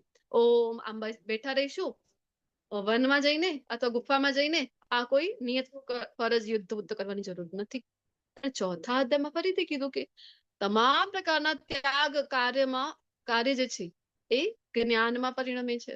અને ચોથા અધ્યાયના છેલ્લા શ્લોકમાં શું કીધું કે ચલ આ લે, આ જે શસ્ત્ર વડે તું કાપી નાખ આ જે તારી શંકા છે એને, અને ઉઠ અને તું યુદ્ધ કર. દિવ્ય જ્ઞાન રૂપી જે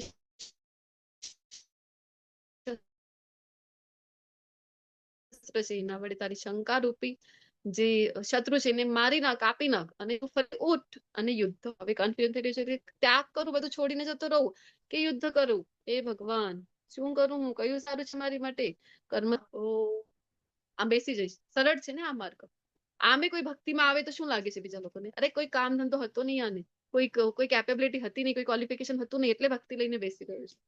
એટલા માટે જ્યારે કોઈ સારા વૈષ્ણવ શાસ્ત્રોમાં, સાધુ સંતો શાસ્ત્રો જે મુજબ કહે છે એ મુજબનો જો ગુરુ શિષ્ય પરંપરા જે મુજબ બતાવે છે, આદેશ આપે છે, એ મુજબનો જો કોઈ વૈષ્ણવ જીવનયાપન કરે છે, અને આવા વૈષ્ણવને જ્યારે આપણે જોઈએ તો આપણને ખ્યાલ આવે છે કે અરે આ તો જે છે આ ડિવોટી જ્યારે બનવું, ભક્તિ માર્ગ ઉપર આવી જવું, આ તો વધારે કામ છે એને. તો આપણને લાગે છે કોઈ કામ ધંધો નથી એટલે ભક્તિ લઈને બેસી ગયા છે. અરે આને જીવનમાં તો વધારે કામ છે. આમ પણ ભગવદ ગીતામાં ભગવાન કહે છે કે મારો ભક્ત તો દક્ષ છે, દક્ષ હોય છે, આ બધું સંભાળી લે છે, ભૌતિક કાર્ય પણ સારી રીતે કરી લેશે અને ભક્તિમાં સારી રીતે કરી લેશે. તો ઉલટાના વધારે અહીંયા જવાબદારી વધી જાય છે. તો કહે છે કે ભક્તિયુક્ત કર્મ કરું હું, શું સારું છે? અર્જુનજીનો પ્રશ્ન. ભગવાન કહે છે, શ્રી ભગવાન વાચ સંન્યાસ કર્મ યોગશ્ચ નિશ્રેયસ કરાવુઃ તયોસ્તુ કર્મ સંન્યાસાત કર્મ યોગો વિશિષ્યતે. કે મુક્તિ માટે તો કર્મનો ત્યાગ અને ભક્તિયુક્ત કર્મ બંને ઉત્તમ છે, જો તારી મુક્તિની આશા હોય અર્જુન તો. પરંતુ આ બંને પૈકી જો તું મને પૂછે ને, તો કર્મના પરિત્યાગ કરતા ભક્તિયુક્ત જે કર્મ છે એ વધારે શ્રેષ્ઠ છે. ભગવાન પોતાનો અહીંયા મત આપી રહ્યા છે. શ્રીલા પ્રભુપાદજીએ શું કર્યું છે? બધું છોડીને બેસી શક્યા હોત ને, કે વૃંદાવનમાં તો હતા શ્રી રાધા દામોદર મંદિરમાં, તો ત્યાં બેસી શકતા પોતાનું ભજનાનંદી બનીને, પોતાનું ભજન ભક્તિ કરીને. પણ એમણે શું કર્યું? 70 વર્ષની આયુમાં પણ એ આટલા બધા કષ્ટ, 2 વખત હાર્ટ એટેક રસ્તામાં જાય, આટલું કષ્ટ સહન કરીને વિદેશ ગયા. શું કામ? કે ગુરુની ઈચ્છા હતી કે હું વિદેશમાં જઈને પ્રચાર પ્રસાર કરું ભક્તિનો. તો આપણા બધા માટે ગયા કે નહીં? તો ભક્તિયુક્ત કર્મ કૃષ્ણની પ્રસન્નતા માટે ગયા કે નહીં? તો આ વધારે કારણ કે કૃષ્ણને ગમે છે. 6 પ્રકારના ધર્મો જેનું શાસ્ત્રમાં વર્ણન આપણને મળે છે. કયા કયા છે? તો વિધર્મ એટલે કે ખોટા, શાસ્ત્રમાં જે બતાવેલું છે એના કરતા વિપરીત કરવું, ઉલટો કરવું, તો બધું વિધર્મ, ખોટા કર્મ. પરાધર્મ ધાર્મિક સિદ્ધાંતો જેના માટે અયોગ્ય છે. ઉપધર્મ આવે છે કે અન્યને ભૌતિક રીતે મદદ કરવી, સારા કાર્ય આપણે કહીએ ને કે દાન કરવું, કોઈ જગ્યાએ વૃદ્ધાશ્રમ છે ત્યાં દાન કરો, કોઈ જે ગેસ્ટ હાઉસ હોય છે આવી આવી જગ્યા ઉપર તમે દાન કરો, પાણીની જે સરોવર છે બનાવવા માટે. પછી ચલા ધર્મ, છેતરપિંડી ધર્મ, જે શકુની મામાએ કર્યું હતું. ધર્માભાસ, દંભી ધર્મ સિદ્ધાંતો કે જે ધાર્મિક દેખાય છે. અહીંયા તો એવું છે કે ધર્મ બહુ ખૂબ ધાર્મિક દેખાશે વ્યક્તિ, પણ ધર્મ છે નહીં, આભાસ માત્ર કહેવાય. અને સૌથી શ્રેષ્ઠ જેને કહેવામાં આવેલું છે આત્માનો ધર્મ, એ છે પરો ધર્મ. તો તમારા માટે એક પ્રશ્ન આવી રહ્યો છે, ચલો બોલો કે માનવ સેવા એ માધવ સેવા સમાન છે કે નહીં? આનો ઉત્તર આપવાનો છે તમારે, હા યા નામાં. જેને અનમ્યુટ કરવું પોસિબલ નથી એ ચેટ બોક્સમાં યસ ઓર નો લખી શકે છે. ના. ઓકે, બધા પોતપોતાના મત લખી શકો છો અહીંયા, અને પછી આપણે શાસ્ત્રોક્ત ઉદાહરણ સાથે સમજીશું. બરાબર છે. હા હા. શું માનવ છે? આપણે તો ઘણા બધા એવા સ્લોગન ચાલ્યા કરે છે ને, માનવ સેવા એ જ માધવ સેવા છે. અલગ અલગ સ્લોગન ઘણા બધા વપરાતા હોય છે. નિરાકારવાદીઓ આવા માનવ સિદ્ધાંતો સેવામાં પ્રભુ સેવા. હા, દર્દી નારાયણ કહે છે, પછી શું કહે છે, કર્મ હી પૂજા હે. આવું બધું કયા કરે? આવા બધા સ્લોગન ખબર નહીં ક્યાંથી લઈ આવે છે, શાસ્ત્રમાં તો ક્યાંય નથી. તો જોઈશું આપણે શાસ્ત્રોક્ત સંદર્ભ સાથે, ઉદાહરણ સાથે. જેને પણ જે જવાબ પોતાનું લાગી રહ્યો છે હજી પણ પોતાનું ટાઈપ કરો, તમે અનમ્યુટ કરીને આપણે ઉદાહરણ લઈએ. માનવ સેવા એ પ્રભુ સેવા છે કે નથી? પ્રશ્ન આ છે. અચ્છા, સ્લોગન બતાવ્યું તમે. આવા સ્લોગનો ચાલ્યા કરે છે, માનવ સેવા, પ્રભુ સેવા. જી ધન્યવાદ. ચલો, તો ફળદાયી પ્રવૃત્તિ ના કારણે નૃગ રાજાનું શું થયું? તો શ્રીમદ ભાગવતમનો પ્રસંગ છે આ. આપણે લઈએ અહીંયા. નૃગ રાજા, આટલું તો એમની પાસે સામર્થ્ય હતું, આટલું તો એમની પાસે ઐશ્વર્ય હતું, એટલું તો સમૃદ્ધિ હતી એમના સમયમાં, એમના રાજ્યમાં, કે એ રોજ દાન આપે. રાજા હતા ને રોજ દાન આપે. દાન પણ આપે તો કેટલું દાન આપે વિચાર કરો. રોજની લગભગ 1 લાખ જેવી ગાયો એ દાનમાં આપે. અને એ પણ કેવી ગાયો? બ્રાહ્મણોને રોજ બોલાવતા. રોજ એમનો નિયમ જ હતું કે ગૌશાળામાં જાય અને પોતાની સંધ્યા પૂજન કરીને ગૌશાળા જાય અને ત્યાં બ્રાહ્મણોને બોલાવે અને બ્રાહ્મણોને 1 લાખ દાન, ગાયોનું દાન કરતા હતા. વિચાર કરો. અને એ પણ કેવી ગાયો?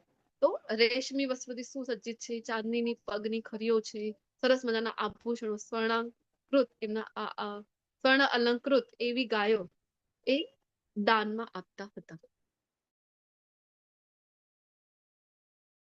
તો લઈને જતા રહ્યા પોતાના ઘરે ગાયોને. અને આમાંથી એક ગાય છૂટી પડી ગઈ અને જતી રહી. તો થોડીક વાર સુધી તો પીછો કર્યો અને પછી મળી નહીં ગાય. સીસીટીવી નો તો કેમેરો જમાનો હતો નહીં.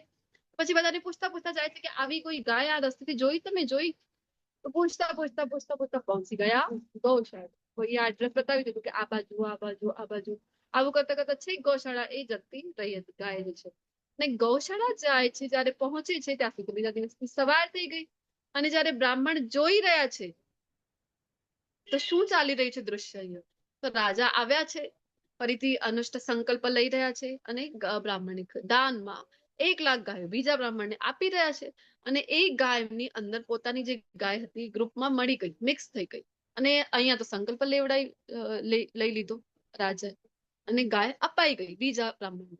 તો એ પહેલો બ્રાહ્મણ કહે છે કે અરે, મને જે દાનમાં આપી હતી એ ગાય આમાં મિક્સ થઈ ગઈ છે, એ મને પાછી આપી દો. તો બીજો બ્રાહ્મણ કહે છે આ તો મને મળી ગઈ.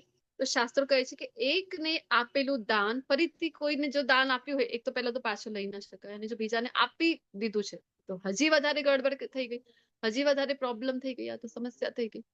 તો હવે રાજાને અહીંયા ખૂબ ગિલ્ટી ફીલ થઈ રહ્યું છે, ખૂબ એમનું મન છે એ ખિન્ન થઈ ગયું છે. શું કામ? આ તો મારાથી અપરાધ થઈ ગયો. પહેલા બ્રાહ્મણે કીધું કે તમને બીજી 1 લાખ ગાયો આપી દઉં છું હું, તમે બીજી લઈ લો એની બદલે, એક ગાયની બદલે. તો બ્રાહ્મણ કહે છે હું કઈ તમને લોભી દેખાઉં છું? મને તો મારી જ ગાય જોઈએ. અને બીજો બ્રાહ્મણ આપવા તૈયાર નહીં. આવી જયારે પરિસ્થિતિ બની તો ખૂબ ખિન્ન થઈ ગયું એમનું મન દુઃખી થઈ ગયું અને થોડાક સમય પાછળ જયારે એમનું મૃત્યુ થઈ ગયું અને હવે એ ઉભા છે યમરાજની સમક્ષ અને યમરાજ કહે છે વેલકમ, ખૂબ ખૂબ સ્વાગત છે તમારું અમારી ત્યાં યમલોકમાં અને ચલો તમને હવે તમે ખૂબ સારા સારા કાર્યો કર્યા, ધરતી ઉપર સારા કાર્યો કર્યા. હાથ જોડીને ઉભા છે મૃગરાજા કહે છે પણ, અને જેવું કહે છે પણ, તો એમને ખ્યાલ આવી ગયો કે એક ભૂલ તો મારાથી થઈ છે. તો કહે છે ભૂલ થઈ છે ને મારાથી, તો એના લીધે તમારે તો એક યાતના પણ ભોગવવી પડે, અધમ્યોનીય મળે તમને. પણ ચિંતાની કોઈ વાત છે નહીં, તમારી પાસે બે ઓપ્શન છે. કયા કયા ઓપ્શન છે કે તમે સિલેક્ટ કરી શકો છો કે કયું તમને પહેલા ભોગવવું છે, પહેલા સજા કે પહેલા મજા. એટલે કે સારા કર્મો કર્યા હતા તો સ્વર્ગલોકમાં તમને રાજ્ય પણ મળી જાય, આટલા સારા કાર્યો હતા, પણ સજા પણ છે, તો તમે ડિસાઈડ કરી લો. હવે રાજા વિચારે છે ચલો સજા જ પહેલા ભોગવી લઈએ, પછી આરામથી આપણે પણ એવું ઘણી વખત કરતા હોય છે ને, જયારે જમતા હોય જનરલી એવું કરતા હોય છે કે નહીં, બાળકો કરતા હોય છે ને કે જે ડિશ નથી ગમતી ને તો એ લાગે છે કે ફટાફટ પહેલા એ ખાઈ લો, કારણ કે જે ગમતી ડિશ છે એનો સ્વાદ પછી હું આરામથી લઈ શકીશ. અને ઘણી વખત થાય છે એવું કે કોઈના ઘરે ગયા છો તમે, ત્યારે આ તો જે નુસ્ખો છે એ બિલકુલ પણ અપનાવવું જોઈએ નહીં. કારણ કે આપણને ન ગમે તો આપણને એવું થાય કે આપણે ફટાફટ પહેલા આ ખાઈ લઈશું અને પછી બીજો જે ભાવે છે આરામથી ખાઈશું. તો જેના ઘરે ગયા છે એમને શું લાગે છે કે અરે આ એને બહુ ગમી ગયું લાગે છે, તો એ ફરીથી આવીને એ જ પીરસી દેશે તમને. પણ અહીંયા જોક છે, અહીંયા મૃગરાજાને જયારે સિલેક્ટ કરવામાં ઓપ્શન આપવામાં આવ્યા તો મૃગરાજા છે એ ચોઈસ કરી રહ્યા છે કે અરે સજા જ પહેલા ભોગવી લઈએ, પછી શાંતિથી સ્વર્ગ વર્ગમાં આરામથી પછી આનંદ લઈ શકીશું. બાળકો પણ કરે છે ને, બાળકોને એમની મમ્મી નથી કહેતી હોમવર્ક કરી લો પહેલા પછી ટીવી જોજે તો તને પછી મજા આવશે. હવે જો હોમવર્ક નું ટેન્શન તારા માથે છે તો તું મજા નહીં લઈ શકે ટીવીનું. તો આવી રીતે સમજી શકાય. તો મૃગરાજાને પણ થયું, તો એની ગરોળી બનીને સજા એ હતી કે ગરોળી બનીને રહેવાનું હતું અનેક વર્ષો સુધી કુવાની અંદર, અને એમને સ્વીકાર્યું અને એ જતા રહ્યા, ગરોળી બની ગયા. અને એક વખતની ઘટના દ્વાપર યુગની, જયારે ભગવાન આવ્યા શ્રી, હવે યુગ સુધી એમને ગરોળી બનીને રહેવું પડ્યું, કારણ કે રામ અવતારમાં એ ઘટનાનું વર્ણન મળે છે ને, ત્યારે પ્રભુ શ્રી રામ ઋષિ મુનિઓને કહે છે કે બીજા અવતારમાં જયારે આવીશ, નેક્સ્ટ અવતારમાં કૃષ્ણ અવતારમાં, ત્યારે એનું ઉદ્ધાર હું કરીશ. અને ભગવાન કૃષ્ણ અવતારમાં છે અને પોતાના બાળકો પૌત્ર બધા સાથે જયારે જઈ રહ્યા છે ત્યાં, તો પિકનિક માટે પોતાના બાળકો સાથે જયારે ગયા હતા, નાના એ સમયની ઘટના છે, હજી પૌત્ર નહોતા.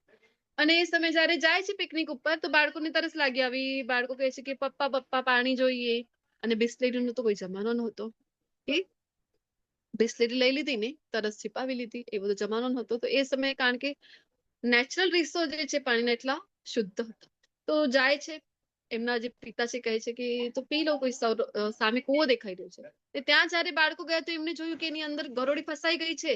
તો ભગવાન સાથે જે કોઈ સંબંધી બનીને આવ્યા છે કોઈ સાધારણ છે નહીં, એમના જ દેવી દેવતાઓ છે, પાર્ષદો છે.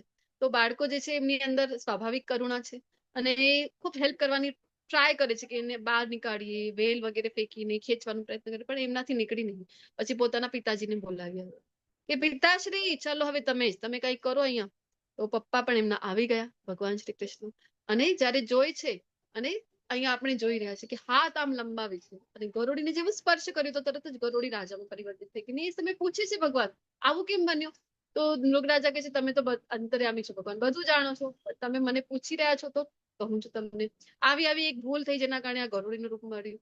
પણ તમારા હાથથી ઉદ્ધાર થયું કારણ કે અમારી ત્યાં એક વખત સંત મહાત્માઓ આવ્યા હતા અને એમને મને કીધું હતું કે રાધા કૃષ્ણના મંદિર માટે, ભગવાનના મંદિર માટે દાન આપો. તો મેં દાન આપ્યું અને કીધું હતું કે આ લો ભાગવતમની પ્રતો અમને બનાવીને આપો, થોડી શાસ્ત્રો જે છે. તો એ સમયે પોતાના મંત્રી પાસેથી, કારણ કે પ્રિન્ટિંગ પ્રેસ નહોતા તો હાથથી લખવાનું હતું, તો પોતાના મંત્રીઓની સહાયતાથી અમુક પ્રત બનાવીને આપી હતી. તો આ દાન જયારે કર્યું તો બ્રાહ્મણો દ્વારા, સંત મહાત્માઓ દ્વારા આશીર્વાદ આપેલા હતા કે એક દિવસ ભગવાન પાસેથી તમારો ઉદ્ધાર થશે, ભગવાન પણ તમને દર્શન આપશે, ને જેના લીધે મને આજ તમારા દર્શન થયા છે. તો આના ઉદાહરણ સાથે આપણને ખબર પડે છે કે જેટલા પણ આપણે તો દાન કરીને કેટલું કરીશું, આપણે તો દાન અમુક વસ્તુ કરી શકીશું, અમુક ટકા કરી શકીશું. આ મૃગરાજાની જેમ લાખો ગાયો તો નહીં જ કરી શકીએ. લાખો ગાયો દાન કરીને પણ જો કોઈ ફસાઈ જાય છે, શું કામ? તો આવું છે આજે સકામ કર્મ છે ને ફળદાયી પ્રવૃત્તિ. શું કામ દાન કરતા હતા? તો એમને મનમાં હતું કે અહીંયા તો બધું છે રાજપાલ, પરંતુ વોટ આફ્ટર ડેથ, આ નેક્સ્ટ જન્મ જયારે મળશે, નેક્સ્ટ બર્થ મળશે ત્યારે શું થશે મારું? તો એની ચિંતામાં દાન કરતા હતા. એ પુણ્યનું જે છે ભાતું આપણી પાસે હોવું જરૂરી છે. તો એવી રીતે જયારે દાન કરીશું ત્યારે ફસાઈ જઈશું. તો એનો અર્થ આવું બિલકુલ નથી કે દાન કરવું જોઈએ નહીં. ભગવાન પોતે ભગવદ ગીતામાં કહે છે કે યજ્ઞ દાન તપ ક્યારે પણ ન્યતજ્યતે, ક્યારે પણ ત્યાગ કરવું જોઈએ નહીં. પણ કરવું કેવી રીતે આ સમજવું ખૂબ ઇમ્પોર્ટન્ટ છે. ભગવાનની ભાવનામાં રહેવું. હે ભગવાન, તમારા કૃપાથી અમારી પાસે થોડું વધારે છે, તો અમે તમારા કૃપાથી તમને પેલા અર્પણ કરીને એ ભાવનાથી આપણે જયારે બીજાને મદદ કરી છે, અન્નદાન જયારે તમે કરી રહ્યા છો, અન્નદાન શ્રેષ્ઠ દાન ગણાવે છે, પણ ભગવાનને અર્પણ કરી પ્રસાદ તમને રૂપે તમે બધાને આપો. જે કંઈ પણ દાનમાં આપવું છે, ઠંડીના દિવસો છે, બ્લેન્કેટ આપવા છે, તો ભગવાનને પેલા અર્પણ કરી પછી એ આપો. અને સાથે સાથે એમની પાસેથી કીર્તન કરાવડાવીએ, એમને ભગવદ ગીતાનું જ્ઞાન આપીએ. તો સાચું દાન તો આ જ છે કે જે ભૂલી ગયેલા સંતાનો છે એ ભગવાન પાસે ફરીથી પાછા જાય. તો આ જ આપણું સાચું દાન કહેવાય છે. કુંભ, મહાકુંભ અત્યારે આપણે ગયા વર્ષે સરસ મજાનું સેલિબ્રેટ કર્યું. દેશ વિદેશ વિશ્વભરમાં ખૂબ પ્રખ્યાત પણ થયું, એ વાયરલ થયું. તો મહાકુંભમાં જો કોઈ બે બાળકો છે, બે ભાઈઓ જુદા પડી ગયા, એક ભાઈ જુદો પડી ગયો, તો એની સૌથી શ્રેષ્ઠ મદદ કઈ થશે? ક્યારે ભૂલાઈ ગયું છે તો એને ચલો ઠંડીના દિવસો છે, એને બ્લેન્કેટ આપો, એને જમવાનું આપો, અરે બીમાર થઈ ગયું દવા આપો, આ બેસ્ટ મદદ રહેશે? ક્યારે પપ્પા પાસે લઈ જાઓ નહીં એના, તો આ બેસ્ટ મદદ રહેશે? તો સેમ વે આ સમજવું ખૂબ જરૂરી છે કે એ ભગવાનથી છૂટો પડી ગયો છે. ભગવાન બધાના પરમપિતા છે. ભગવાન સાથેનો સંબંધ જોડીએ, ભગવાન સાથે એની ભૂલી ગયેલી જે સંબંધ છે, જે પ્રેમ છે, એ ફરીથી એને અપાવીએ. આ છે એના ઉપર સાચું અનુગ્રહ કરવો. અને ત્યાગની વાત ચાલી રહી છે, તો ત્યાગ કયું શ્રેષ્ઠ છે? તો ભક્તિરસામૃત સિંધુમાં આપણને શ્રીલા રૂપ ગોસ્વામી પાદ જે કહે છે એ શ્લોકના અનુસાર, ત્યારે મુક્તિ મેળવવા માટે આતુર વ્યક્તિઓ પરમ પુરુષ ભગવાનને લગતી વસ્તુનો ત્યાગ કરી દે છે કે આ નહીં વાપરું, આ નહીં વાપરું. તો આ અને ભૌતિક માની લે છે, તો તેમનો ત્યાગ અપૂર્ણ છે. તો સાચું ત્યાગ કેવું છે? આને ફલ્ગુ વૈરાગ્ય કીધું છે. તો સાચું ત્યાગ કયું છે? તો સાચું ત્યાગ એ છે કે તમારી પાસે જે કંઈ છે, જે કંઈ યુઝ કરી રહ્યા છો. કારણ કે જો આપણે ત્યાગ આ નહીં વાપરું, મોબાઈલ નહીં વાપરું, વિચાર તો કરીએ, પણ મોબાઈલથી દૂર આપણે રહી શકતા નથી. હમ તેરે બિન અબ રહ નહીં સકતે, એવો આપણો હાલ છે મોબાઈલના વિના. તો શું કરવું જોઈએ? તો આપણી પાસે મોબાઈલ છે, એના વિના રહી પણ નથી શકતા, તો ચલો મોબાઈલને ભગવાનની સેવામાં લગાવી દો. આ થઈ ગયું આપણું સાચું ત્યાગ. તો હવે આગળ જે પ્રશ્ન છે અર્જુનજીનો, કે જે મનુષ્ય ન તો કર્મફળનો તિરસ્કાર કરે છે અને ન કર્મફળની ઈચ્છા રાખે છે, ભગવાન કહી રહ્યા છે, તેને નિત્ય સંન્યાસી જાણવો જોઈએ. અને હે મહાભાવ અર્જુન, આવો મનુષ્ય સર્વદ્વંદોથી રહિત થઈને ભૌતિક બંધનને સહજમાં પાર કરીને સંપૂર્ણપણે મુક્ત થઈ જાય છે. અને ભગવત ભક્તિમાં જોડાયા વિના કેવળ સમગ્ર કર્મનો પરિત્યાગ. ભક્તિ નથી અહીંયા, પણ કર્મનો પરિત્યાગ કરી દીધું. ઘણા સંપ્રદાયમાં જોવા મળે છે આપણને. કોઈ સંપ્રદાયની બુરાઈ નથી કરવી આપણને, કોઈના વિશે આપણને અપરાધ છે એકચ્યુઅલી કહેવું. પણ ઉદાહરણ સમજવા માટે ભગવાન કારણ કહી રહ્યા છે કે બધું છોડી દો, આ કર્મ નહીં કરી, પેલું કર્મ નહીં કરી, પણ ભગવાન સાથે જોડાણ નથી, ભગવાન સાથે ભક્તિ નથી ને અહીંયા, અને તમે છોડીને બેસી ગયા છો તો બધું વ્યર્થ છે. તો ભગવાન કહે છે કે આવો વ્યક્તિ ક્યારે પણ સુખી નહીં. દુઃખમાપ્નોતુ અયોગતો, ભગવાન સાથે અયોગત જોડાયા વિના તો તમને કેવળ દુઃખ જ મળશે આવા ત્યાગથી. પરંતુ જો ભક્તિમાં સેવામાં પરોવાયેલો વિચારશીલ મનુષ્ય પરમેશ્વરને તરત જ પ્રાપ્ત કરે છે. એટલે તમે જો તો જે કોઈ ભક્તિમાં સેવામાં છે ને, એ તમને વધારે પ્રસન્ન દેખાશે. ભક્તિમાં છે તો આપણે લાગશે અરે શું મળી ગયું છે એને, જ્યારે જોઈએ ત્યારે એટલું પ્રસન્ન રહે છે. તો જે મનુષ્ય ભક્તિ ભાવે કર્મ કરે છે, જે વિશુદ્ધ આત્મા છે, પોતાના મન તથા ઇન્દ્રિયોને વશમાં રાખી શકે છે, તે સૌને પ્રિય છે. આપણને બધાને થાય છે ને કે હું બધાનો પ્રિય બની જાઉં. આજકાલ તો સોશિયલ મીડિયાના જમાનામાં મારા આટલા ફોલોવર્સ થઈ જાય, મારા આટલા ફોલોવર્સ થઈ જાય, અરે આ પણ મને માને, એવું બધાને લાગે છે કે મને બધા પસંદ કરે, પ્રિય હું બધાનું થઈ જાય. અને આના માટે અનેક મોટિવેશન સ્પીકર્સ આપણે કહેવાય કે ક્લાસીસ લેતા હોય છે, સાંભળતા હોય છે, એમના લેક્ચર સાંભળતા હોય છે. તો ક્યાંય જવાની આવશ્યકતા નથી. ભગવદ ગીતા અધ્યાય 5 અને શ્લોક નંબર 7 ને સમજી લઈશું ને તો બધાના પ્રિય ઓટોમેટિક બની જઈશું. શું કામ? કારણ કે ભગવાન બતાવી રહ્યા છે અહીંયા કે કેવી રીતે પ્રિય બની જશો. કેવી રીતે બની જશો તમે? તો મન અને ઇન્દ્રિય વશમાં રાખશો તો પ્રિય બની જશો તમે. આપણું શું છે કે મન અને ઇન્દ્રિય વશમાં છે નહીં, તરત જ કોઈ ખૂબ સારો મિત્ર છે પણ તરત જ કોઈ વાત ઉપર સટકી ગયું આપણું, તરત જ આપણે એના ઉપર ગુસ્સે થઈ જઈએ, ન કહેવાના શબ્દો સંભળાવી દઈએ છીએ. કેટલું સારો રિલેશન છે તો ત્યાં બગડી જાય છે. પણ જો મન અને ઇન્દ્રિય વશમાં છે તમારી, ભગવાનની ભક્તિમાં છો તમે, વશમાં છે, તો ક્યારે આટલું મોટા પ્રમાણ ઉપર બગાડ તમારું થશે નહીં. ન બોલવાના શબ્દો ક્યારે તમારા મુખથી નીકળશે નહીં. અને એવો મનુષ્ય જે છે હંમેશા કાર્યરત રહેતો હોવા છતાં કદાપી એ કર્મના બંધનથી લિપ્ત થતો નથી. તો જે મનુષ્ય કર્મફળ પરમેશ્વરને સમર્પિત કરે છે, કે જે કંઈ કર્યું ને કૃષ્ણને આપી દો, બસ એ કૃષ્ણ આ તમારા ચરણે. કીધું ને કે દાન કરી રહ્યા છો તો કૃષ્ણને પહેલા આપી દો. જે કંઈ કરી રહ્યા છો ને બધું કૃષ્ણને અર્પણ કરીને પછી આપણે કરીએ તો કૃષ્ણ કહે છે. તો આવા મનુષ્યો જેવી રીતે કમળ છે એ જળમાં છે, કમળ કાદવ કીચડમાં છે. કમળ તમને બધાને ખ્યાલ છે કે સદા કાદવ કીચડમાં રહે છે, પણ આનું જે પત્ર છે ને પદ્મપત્ર, ક્યારે પણ એના ઉપર એક ટીપો પણ કીચડ કાદવનું રહી શકતો નથી, ટકી શકતો નથી. શું કામ? કારણ કે કોટિંગ છે. કઈ કોટિંગ છે બોલો તો? પદ્મપત્ર ઉપર.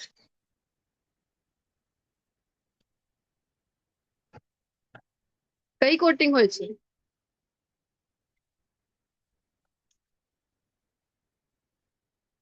હરે કૃષ્ણ. કમળના પત્રો ઉપર કઈ કોટિંગ છે કે જેના લીધે કાદવ કીચડ ટકી શકતું નથી એના ઉપર? વેક્સ હોય છે, વેક્સ. હા, વેક્સ ની એક કોટિંગ છે કે જેના દ્વારા અહીંયા કોઈ પણ ટીપો કાદવ કીચડ ટકી શકતું નથી. તો સેમ વે જયારે ભક્તિમાં છો તમે, ભગવાનની ભક્તિમાં છો, તો દેખાશે કે સંસારી જીવો જેવા કાર્યો કરી રહ્યા છે એવું જ કાર્ય આ વ્યક્તિ પણ કરે છે. પેલો વ્યક્તિ રસોઈ બનાવે છે, આ રસોઈ બનાવે છે. પેલો વ્યક્તિ જોબ ઉપર જાય છે, બિઝનેસ સંભાળે છે, આ વ્યક્તિ જોબ કરે છે, સંસાર સંભાળી રહ્યું છે. પણ બંનેમાં ફેર છે. કયો ફેર છે? લિપ્યતે ન સપાપેન પદ્મ પત્રમ ઇવાંભસા. કે અહીંયા એક કોટિંગ લાગી ગઈ છે. હવે જયારે ભક્તિમાં છો ત્યારે તો આ કાદવ કીચડ, કયું કાદવ કીચડ? આ સંસાર રૂપી ભૌતિક જગત રૂપી કાદવ કીચડ તમને સ્પર્શ પણ નહીં કરી શકે. જયારે ભક્તિમાં છો અને લાગે છે કે બધા જેવું જ કાર્ય કરી રહ્યા છો, પણ સ્પર્શ નહીં કરી શકે કોઈ પાપ કર્મ તમને. શું કામ? કારણ કે કોટિંગ છે. કઈ કોટિંગ છે? અરે ભક્તિ રૂપી કોટિંગ હવે આવી ગઈ છે. ભક્તિ રૂપી કોટિંગ જયારે તમારા ઉપર છે, વેક્સ નું કાર્ય કરી રહી છે, તમને આ કાદવ કીચડથી બચાવી દેશે. તમારું જીવન એવું થઈ જશે. પદ્મપત્રમ ઇવાંભસા. તો યોગીજનો જે છે એ અનાસક્ત થઈને શરીર, મન, બુદ્ધિ અને ઇન્દ્રિયો દ્વારા પણ કેવળ આત્મ શુદ્ધિના કાર્ય માટે કર્મ કરે છે. તો એટલા માટે ઇસ્કોનમાં આપણે શું કરતા હોય છે કે ઇન્દ્રિયોને આપણે નિગ્રહ નથી કરતા કે આ નથી કરવાનું, આ નથી કરવાનું. કારણ કે ઇન્દ્રિયોને નિગ્રહ કરવું ખૂબ અઘરું છે. તો શું કરીએ છીએ? ડાયવર્ટ કરીએ છીએ કે જે કંઈ કરો છો ને કૃષ્ણ માટે કરી લો. તો તમને સારું સારું જોવા ગમે છે ને આંખો દ્વારા, તો તમે સરસ મજાના ભગવાનના શ્રૃંગાર આરતીનું દર્શન કરો, મંગલા આરતીનું દર્શન કરો. ભગવાન કેટલા સુંદર લાગી રહ્યા છે, ભગવાનના સૌંદર્યને નિહાળો તમે. તમને બધું સારું સારું સાંભળવું ગમે છે, અરે કીર્તનમાં આવી જાઓ તમે, કૃષ્ણ કથા સાંભળો. તમને સારું સારું ખાવાનું ગમે છે તો આવી જાઓ તમે મંદિરે, પ્રસાદ લો. અથવા તો ઘરે છો તો કૃષ્ણને અર્પણ કરીને પ્રસાદ લઈ લો. પગથી ચાલીને મંદિરે જાઓ, હાથથી તો ભગવાન માટે ભોગ બનાવો, ભગવાનનો શ્રૃંગાર કરો, ભગવાનની સેવા કરો.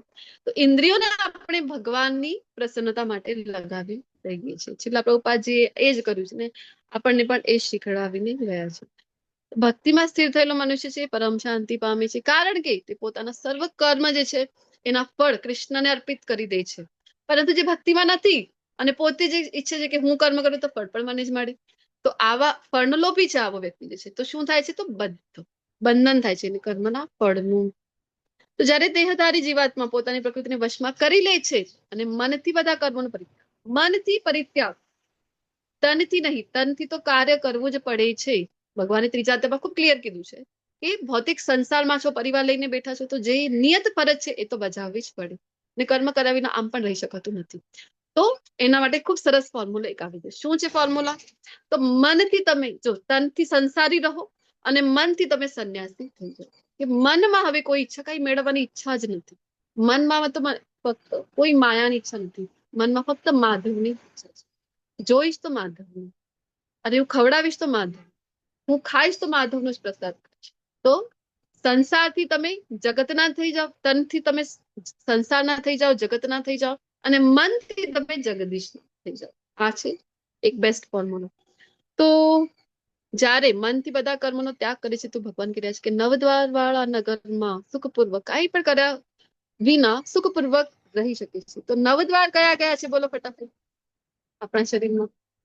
અને શરીરને કીધી છે નવદ્વાર વાળી નગરી. નવદ્વાર કયા છે આ શરીરમાં?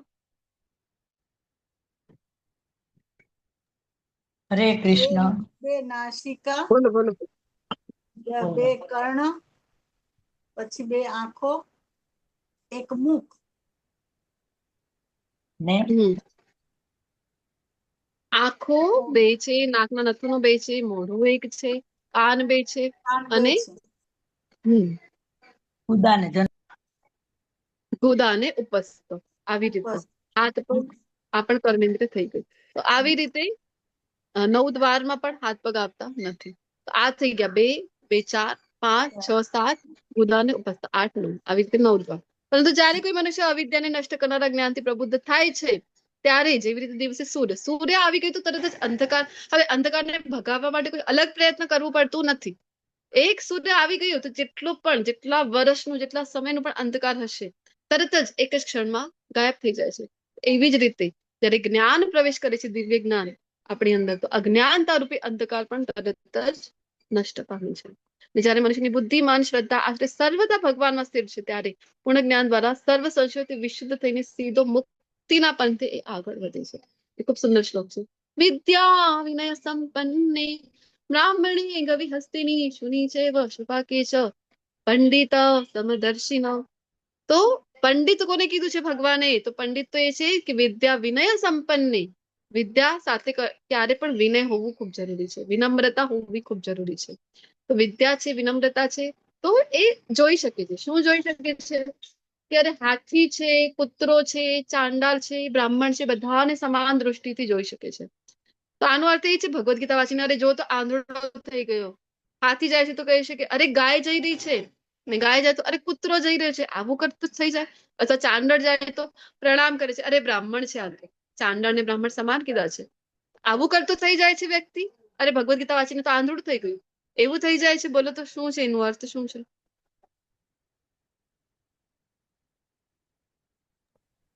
એટલે બધા વ્યક્તિને સમાન નજરે જોવાનું. એટલે ચાંડાળ હોય કે બ્રાહ્મણ હોય. હરે હા. કૃષ્ણ. હું હરે શરીર કૃષ્ણ. નથી પણ આત્મા છું, એમ એ સિદ્ધાંત પર એ હોય કે બધા આત્માઓ. જી સમભાવ લખી રહ્યા છે માતાજી. તમારા બધાના ઉત્તરો સાચા છે. અહીંયા આપણે સમજીએ કે એ દૃષ્ટિથી જોઈએ છે કે અચ્છા આ હાથી છે, આ કૂતરો છે, આ બ્રાહ્મણ છે, આ ચાંડાળ છે, પરંતુ બધાના હૃદયમાં પરમાત્મા સ્વરૂપે તો મારા કૃષ્ણ છે. તો બધાની અંદર પરમાત્માના દર્શન થાય તો પછી કોઈને કષ્ટ નહીં આપે, બધાને સમાન દૃષ્ટિથી. તો ઝાડનું પાંદડું પણ એ વિના કારણ તોડશે નહીં, કારણ કે એની અંદર પણ પરમાત્મા છે, એને એ રિયલાઇઝેશન થઈ જશે. તો કોઈને હેરાન કરશે નહીં. તો બધાની અંદર પરમાત્મા છે. આવી રીતે જયારે જોઈ છે ત્યારે તો કીધું છે કે પંડિત સમદર્શિન, એવું નથી કે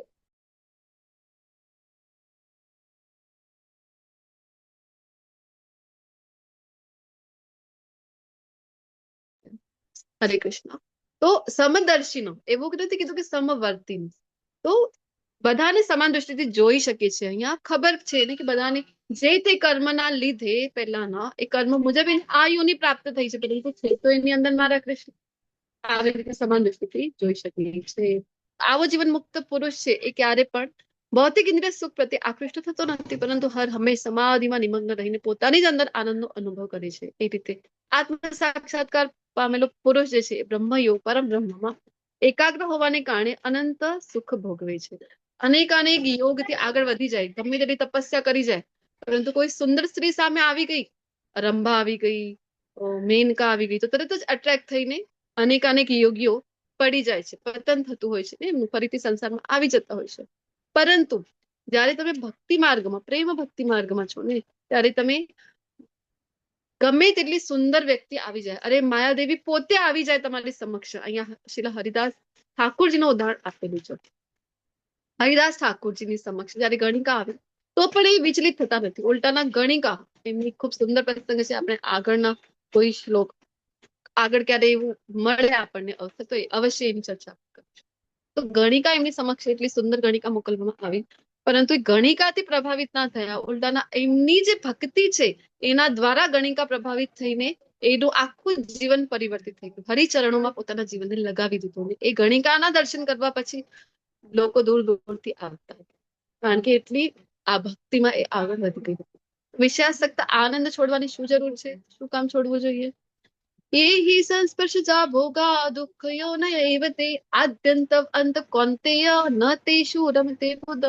કે બુદ્ધિશાળી મનુષ્ય જાણે છે, શું જાણે છે કે અરે ભૌતિક વિષયો છે કેવા છે તો દુઃખ આપનાર છે. શું કામ? કારણ કે એનો આદિ પણ છે ને અંત પણ છે.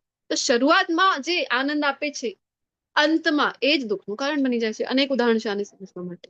લાઇટના કીડા હોય છે, મુદ્દા જેને કહે છે ને લાઇટના કીડા. તો લાઇટને દૂરથી જોઈને ખૂબ અટ્રેક્ટ થાય છે, કેટલી સુંદર છે આ અગ્નિ, કેટલી સુંદર છે, નજીક જઈને એને જોઈશું, એને મળીશું. અને જેવા એને મળવા ગયા, હિન્દીમાં કઈ ક્ષમા પરવાના એવું કહે છે ને, ખૂબ ગીતો પણ છે આના ઉપર.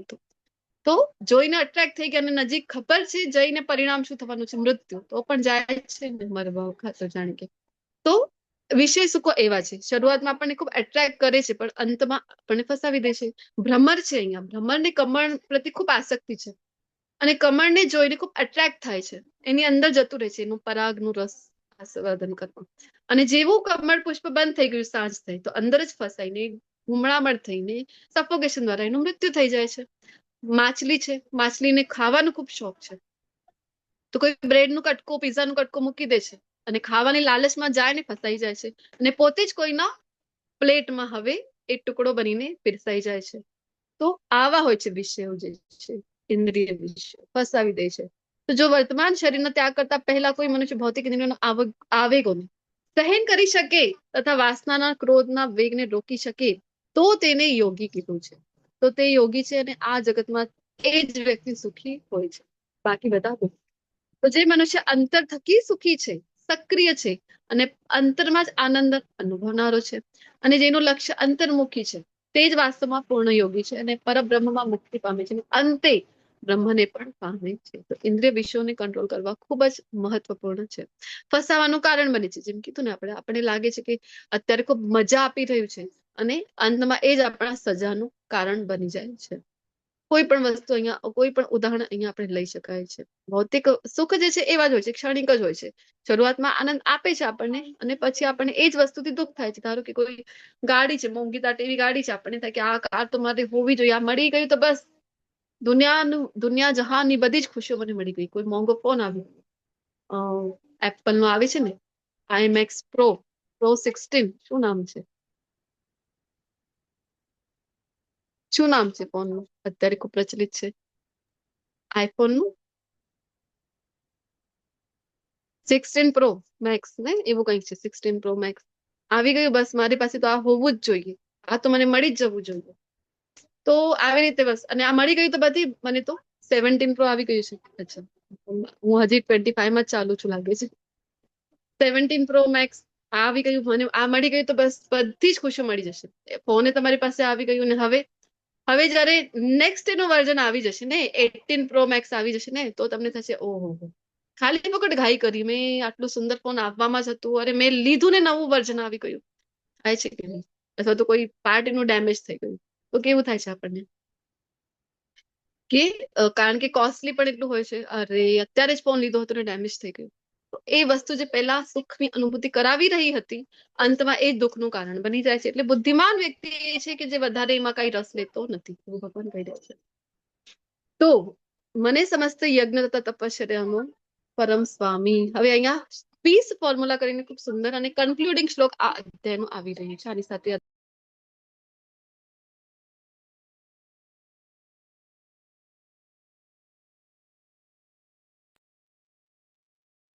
શાંતિ કોને મળી શકે, આનો ઉત્તર આ શ્લોકમાં ભગવાન આપી રહ્યા છે. આપણે દિવસ સવારથી લઈને અરે શાંતિ નથી, મારા મગજમાં શાંતિ નથી મળતી, શું કામ મળશે? સાથે તો ઇન્દ્રિય સુખમાં આપણે સુખ શોધી રહ્યા છીએ, તો એ તો દુઃખનું કારણ છે. આપણે જોયું ને પ્રીવિયસ શ્લોકમાં.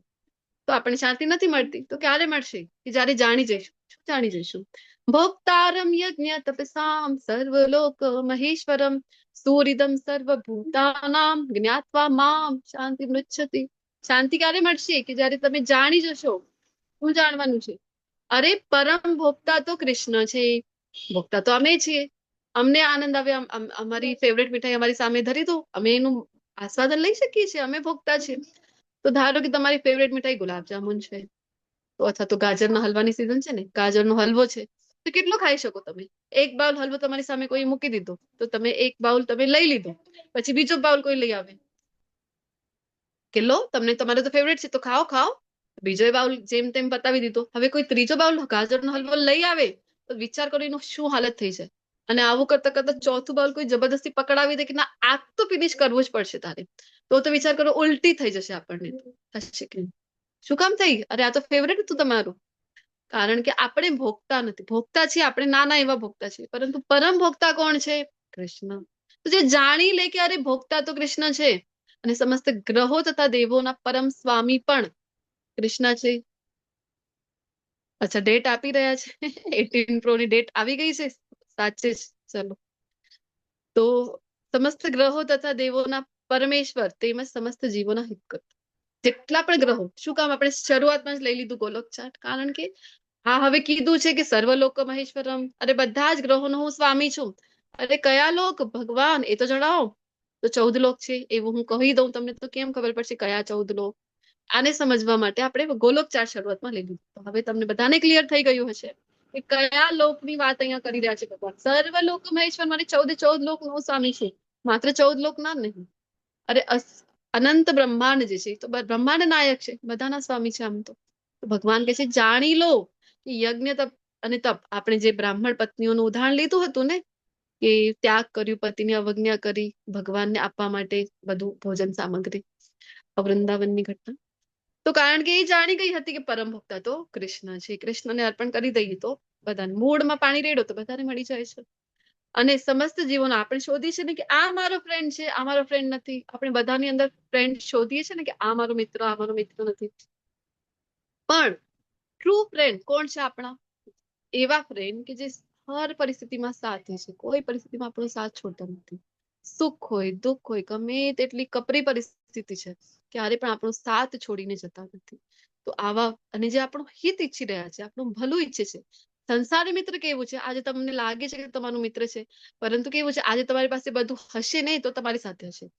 આવતીકાલે કોઈ તમારી ઉપર સમસ્યા આવી ગઈ, કોઈ તમારા ઉપર જૂઠા આરોપ લાગી ગયા, તો એ જ મિત્ર જે તમારા વિના રહી શકતો નહોતો તરત જ તમારો નંબર બ્લોક કરી દેશે, તમને મળવાનું ટાળશે, તમારું ફોન અવોઇડ કરશે.